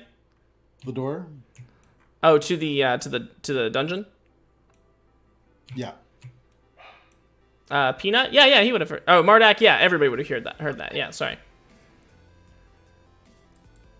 All right. So hearing that, Mardak is going to turn around and just be like, well, I guess we got to be going. And he's going to try to climb up and go back. Okay. Across the frictionless floor. He'll slide right over. Give me another Constitution saving throw. Oh no. Excellent. I'm killing the rolls today. You're killing it. You achieve no tetanus, and as you climb back up, Wizzo is like, "Oh my gosh, you came back!" And he'll throw his arms. I have a habit of doing that. Out of curiosity, could you just get me out of here? I'm trying to go home, and my stuff starts in like half an hour. So he throws his arms around you, and he's sobbing, and he says, "No one's ever come back before." Oh, this is my Oh, sorry. It's okay. I'm just gonna be going. So thanks. Well, wait. Where are you going? Home. I guess I'll come back next week. It's been pretty fun, but I got the school broom and. Wait. Take me with you. I mean, what do you give me in return? I can give you so much in return. I can remove curses. I can counterspell. I have a phantom steed. Ooh, that's pretty cool. Okay, come on. And I'm just gonna try to take Wizzo out of the dungeon. Score! I do too. Peanut is over here, and Peanut just kind of like crosses his arms, just so. And you guys can come back down here. I'll let you rejoin here. Wizzo in tow, and unbeknownst to you, somebody else is also in tow. And Harless, are you going to move the rest of the way here?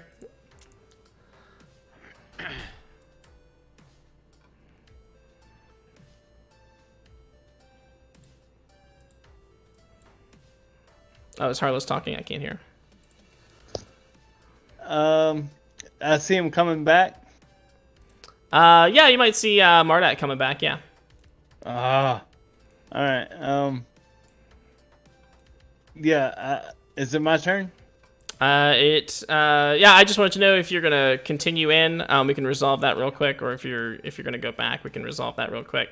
I just want to know where everybody is going to be when the combat starts with the boys. Yeah, I continue to go.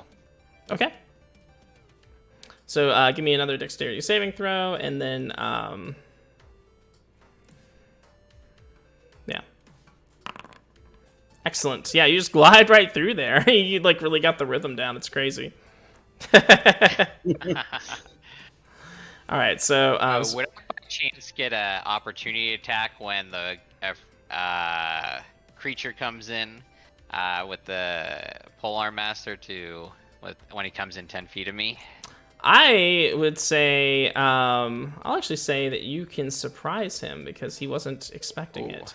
Nice. Which I'll give you advantage, but basically he just won't get to move for the first round. And I'm gonna end that combat real quick. I'm gonna have everybody roll again. Okay. So we can get that. Should we all roll initiative, or do we need? Yeah. Everybody roll initiative.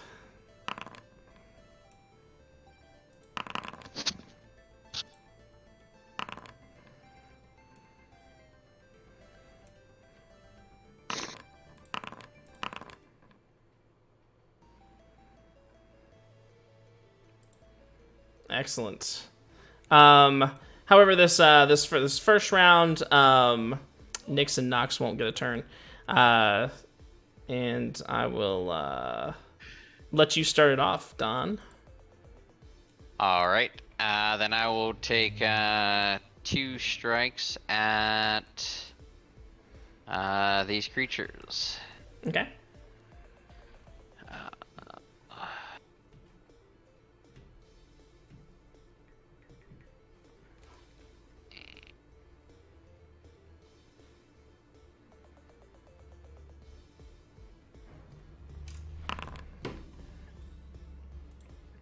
Uh, 22 to hit. Ooh, 22 to hit is a hit. And I'm going to re-roll that for this turn. Okay. 14 magical piercing damage. Nice. For the first strike. All right. And then let's see the second strike. 30 to hit. Ooh, that hits. Let's see. And 12 magical piercing damage. And I will, let's see. Let's see. I'm going to use Unwavering Mark on this creature. When you hit with a melee weapon attack, you can mark the creature until the end of your next turn. While it is within 5 feet of you, a marked creature has disadvantage on any attack roll that doesn't target you. If the marked creature deals damage to anyone else, you can make a special melee attack against it on your next turn as a bonus action with advantage and +4 extra damage. Sounds like a good setup. So this one, whoever that is, Nyx or Nox, is now marked. Okay. You're marked. You're marked. All right. Giant spider. That'll be my turn.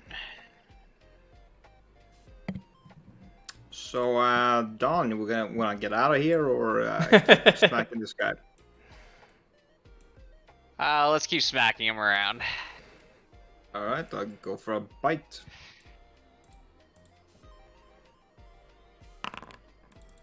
Uh, 13. 13 will be a miss. All right. That's all I can do. I'm so sorry. I forgot to. Did not see the magic armor here from Nick from 5 minutes ago. It just says immune to all dungeon effects, and that's for Mardak. All right. Thanks for that. Mardak's just gonna jump on the broom and get out as quick as he can.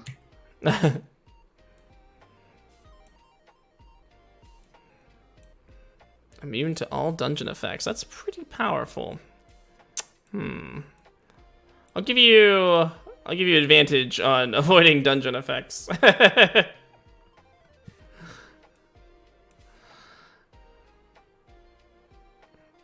So Spider Bite was 13. Anything else, Spider? No, like I said, that's all I can do. Okay. Yep. All right, Harless.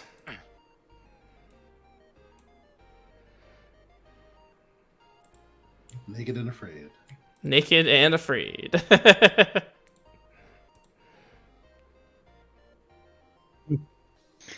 Well, I see these guys coming down here, and they got someone with them that I've never seen. So I'll say, well, which way are we going? It's a fair question. You asked that of Mardak? Yeah. Okay.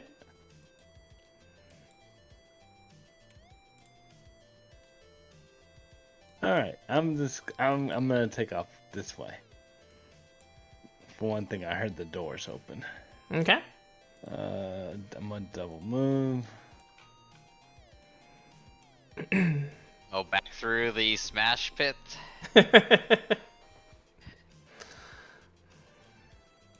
It's not letting me.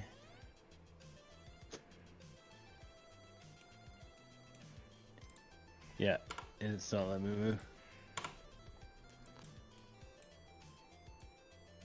I saw you moving around a little bit there. Ah, there you go. Yeah. How far can you go? You want to move me, John? How far can you move? Yeah. Are you moving 30? Double move. 30 feet or 60? Okay, so 60 feet. All right, so it's Huh? Oops, sorry. Oops. Goodness. I'm all discombobulated. This moving, I thought it was like, oh, I'll just move, but no, it's harder. So 15, so 60 feet. That would get you there. Give me a dexterity saving throw. And big question, do you still have your sword?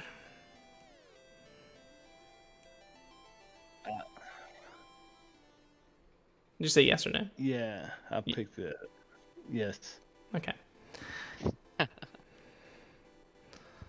Give me a beautiful dexterity saving throw. You've been so graceful.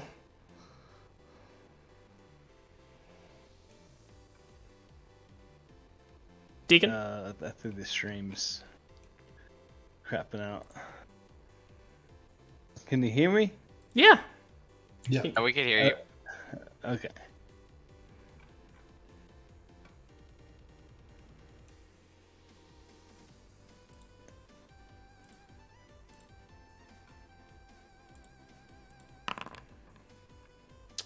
Beautiful. Yes. You're just like you've got it. You're like, yeah, you got it down. Yeah. You can't be stopped.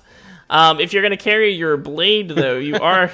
If you're gonna carry your blade, though, you are gonna take some damage. Are you sure you wanted to bring it in?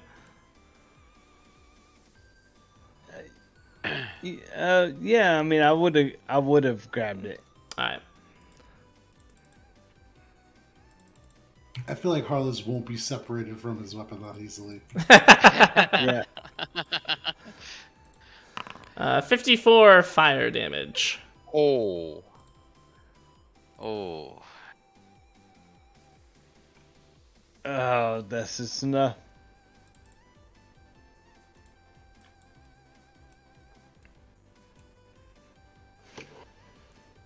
Just enough? Arliss's twice removed cousin Oh, yes. also did not make it through. Yeah, it knocked me down. I'm out cold. Okay. And, let's see. Mardak, what are you doing? Well, Mardak is going to walk 30 feet forwards.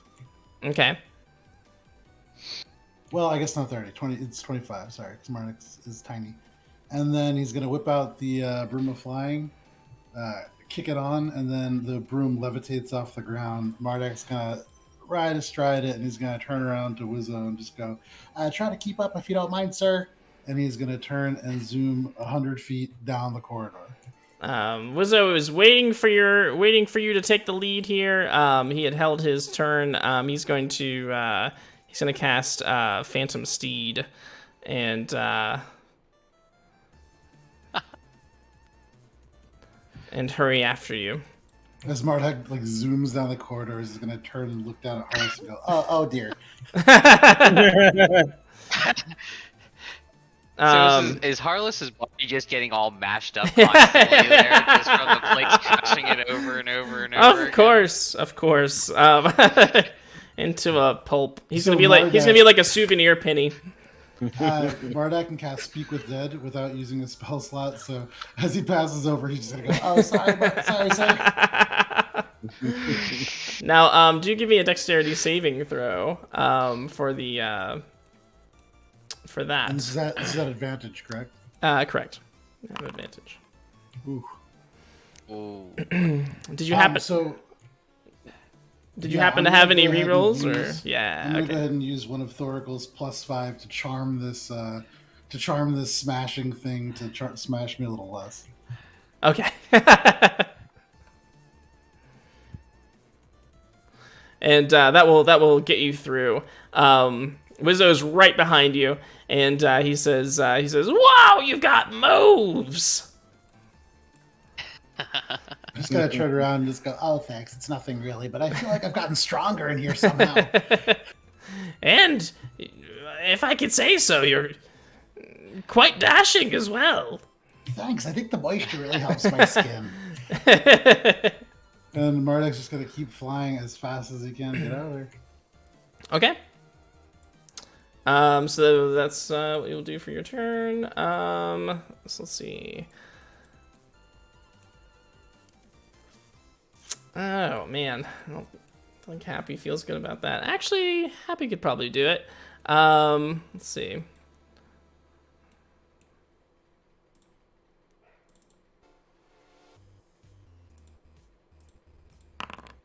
Of course. Is that a sneak attack? Huh? No. Oh, okay.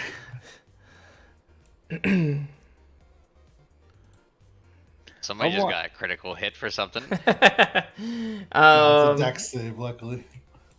I want Happy back. So, let's see. Wizzo's going to keep up with you. Don, what are you doing?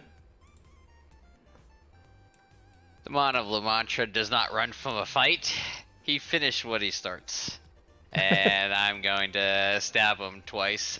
Okay. Again. Is this still within the first surprise round? No, we are officially into the next round of combat. Okay. And is this thing medium or smaller? It is large. Okay, so no advantage. However, if one of the oh my goodness, what is his name? Oh my goodness. One of the benefits of playing that particular sidekick, the Deep Gnome, is that he gets this action called so I think he does. He's supposed to. But if he gets this action called, oh, it's not in here. I'm a dummy. He's supposed to have this action called Help, essentially, where he can actually use his action to give you advantage on anything that you're doing. I believe you mean the help action? Yeah, that's a general thing. Huh? The only thing that has a special modification that I'm aware of to rules as written help action is the Solidarity Cleric and like a weird handout that Wizard released somewhere, but otherwise help is just a standard action. Yeah, anyone can use the help action.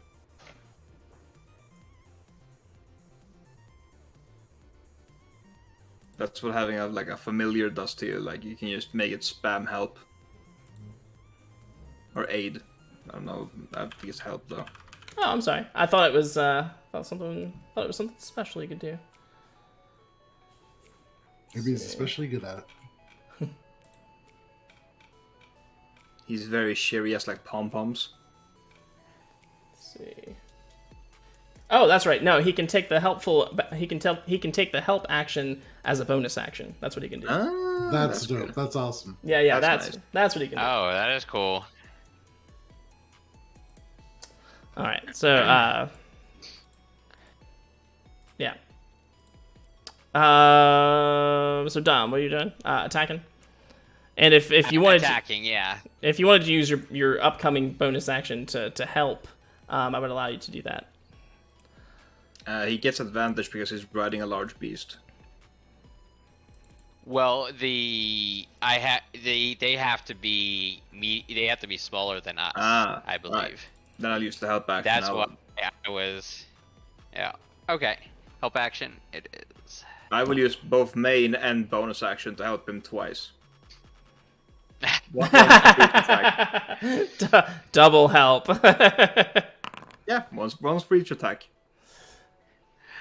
25 to hit. All right. Also, I see we have a magic weapon, the ability that John mentioned. What does that mean? I don't know what that means. Explain to me your mysterious ways. And we have a blessing from Mardak. 25 to hits and 5 damage. I'm gonna do the reroll on my turn there for that one, so 13 magical piercing damage for the first one. And all right. 23 to hit. That is a hit. And another 13 magical piercing damage. Excellent. And Nyx is going to give a hearty laugh. He says, "Oh, you're going to make a great addition to the team."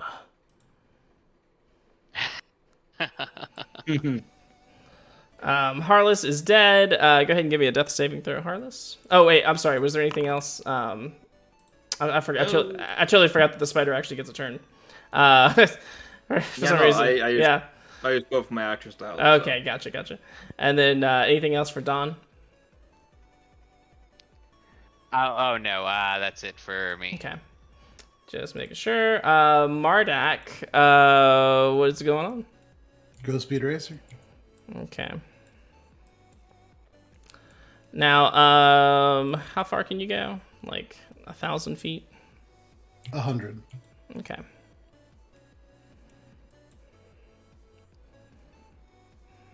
Let's see. Go ahead and move your distance. I'll tell you what you see when you get around the corner. So when you get around that corner, down at the end of this hallway, you're gonna see just like a wall of flame at the end of the hallway there.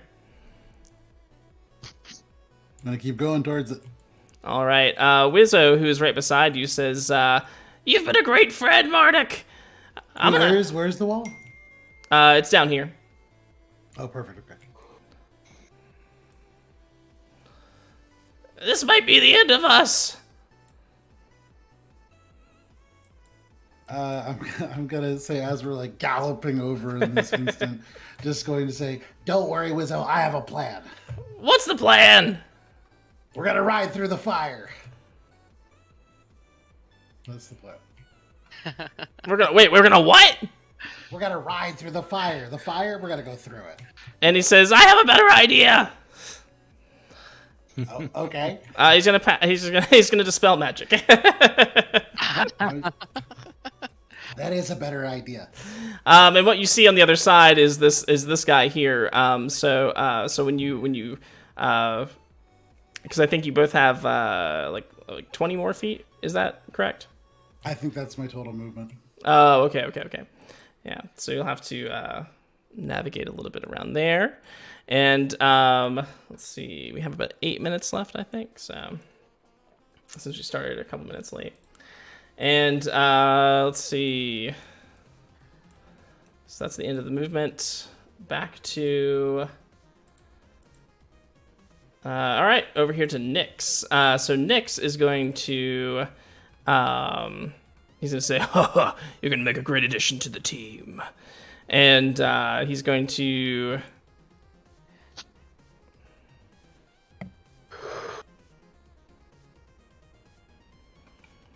He's Bring got, it, big boy. yeah, he's gonna make a spell attack on you.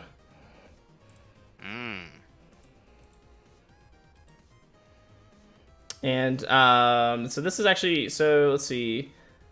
You can use this spell to banish an unwilling creature to another plane. Choose a creature within your reach and make a melee spell attack against it.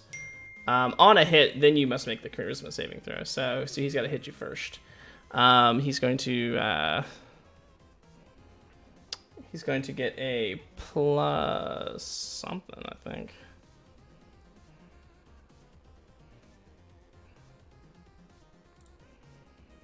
You're getting slapped into a different plane. I think it's a +7. Oh, he rolled a 9. So he's going to miss. Silly man. The man of La Mancha bouts no one. And then Nox is going to slide out of the room past him. And he's going to say... he's going to knock his companion on the head here. And he says...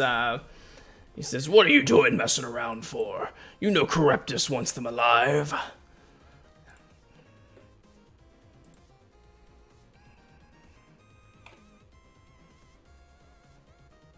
And then he's going to cast Wall of Fire, sealing off the exit here, and doing some damage. Give me a Dexterity saving throw.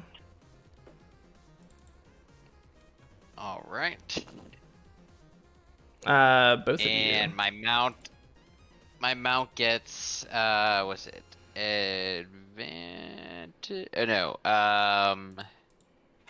Oh yeah. So if he succeeds, he takes no damage. If he fails, he takes half. Oh, excellent. Yeah.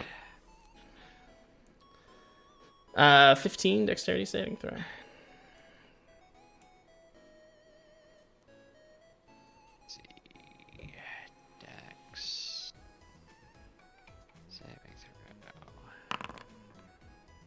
Ooh. Wait, do I have... what's it called? Is that Indomitable? I don't think I have that yet. Nope, I don't have that. Okay, never mind. Okay. And for the Spiter... Ooh, 29 damage. Yeah, 29 damage for you, and then the Spider will also roll as well.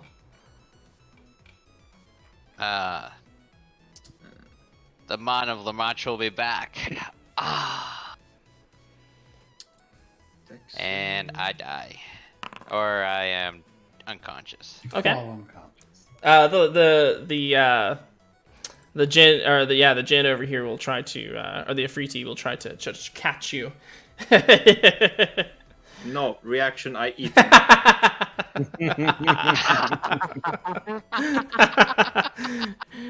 Afriti is like, you're gonna do well in here, kid. You're gonna do just fine.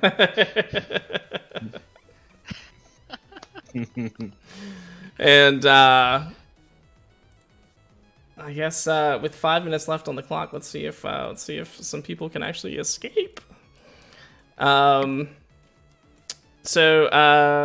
let's see. There's still a turn order. Yeah, Wizzo, and let's see, Don's down. The Spider's here. I don't know if there's much more the Spider can do. Is there anything else you wanted to do, oh Spider? Nah, I should look with the homies. Okay. Yeah, they'll be like, like showing you the tricks of the trade and shit. Like, dude, you got like, the key is to do this, you know. And Harless, you want to give me another death saving throw? Or you can, yeah, give me another death saving throw.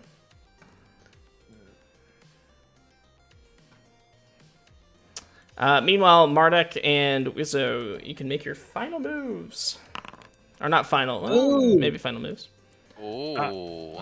Oh, that's on that 20 though. Oh, okay. thought it was for a second.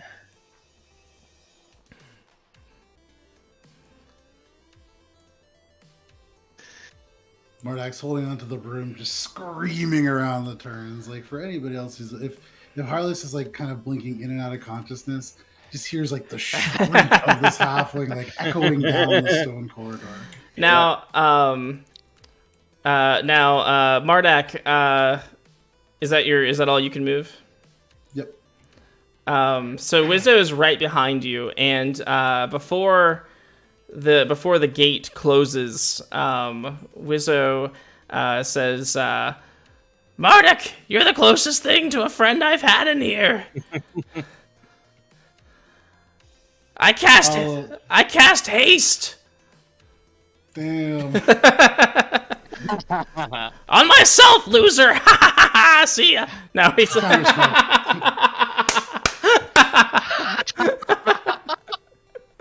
No, he says I cast haste. Just come back for me, Mardak. So right at the stairs, if he's hasted, Mardak's gonna stop, take the broom, and like throw it towards Wizzo before running up the rest of the stairs. Don't worry, Mr. Sharp, I'll be right back. And then he's out, and I don't think anybody else can escape.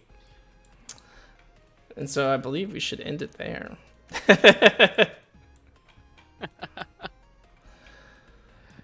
But did Wizzo get out? Wizzo did not. Wizzo did not get out. No. So close. So close. And then I don't know. Final moments. Anybody? Does anybody want to go over their final moments? Did you eat? Did you actually eat Don? Is he actually being eaten? Yeah. That's fair. That's very fair. I mean, I have to get his body out somehow. At least it's safe in here. And then, like, somewhere, like, on another plane of existence, like, there's a lion, like, there's like a beefy lion who's like contractually obligated to come back someday.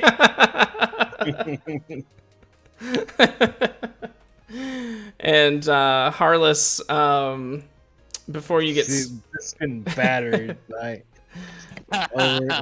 Before you get This is like a thin red paste right now. before you get smashed to smithereens, there's a thing that was summoned all the way at the beginning of this.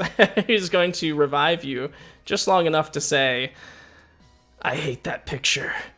Nick sends his regards," and then he's gonna like put the finishing blow on you. Yeah. And Mardak gets out. Excellent, guys. Excellent. Thank you. Game. Thank you guys so much for playing. Thank you everybody for coming and spending points. We're gonna line up a raid. Before we do that, I want to give a big thank you to Bat and to Morat Cake and to Alberon for hanging out tonight and playing. Let's see. Bat, you stream anywhere else? I can't remember. No. I don't do Okay. anything else. Okay, cool. And then Alberon, you want to go ahead and tell people where they can find you? I'm gonna set up a raid, and go ahead and tell them where they can find you. Yeah, so my name is Joe. I run a D&D game for my friends. Been going for about 3 years now. This Friday at 8:30 p.m. Eastern Standard Time on twitch.tv/AlberonRPG, we'll be having a Halloween-themed one-shot called The Haunting of Grimkey Manor. So tune in then, check it out. Nice. Awesome. And then, of course, a big special thank you to 20 Sides to Every Story. Go ahead and go check them out. Give them a follow if you haven't already. And, of course, to Indigo Chameleon, both of which raided us tonight and came and said, hey. So go give them some love as well. We're going to go ahead and raid TPK Roleplay on their channel. Make sure to join the raid because you get extra points. And join us next week. We'll be playing some Dungeon World. So we'll see you then. Thank you, everybody. Have a good night. All right, there's the raid.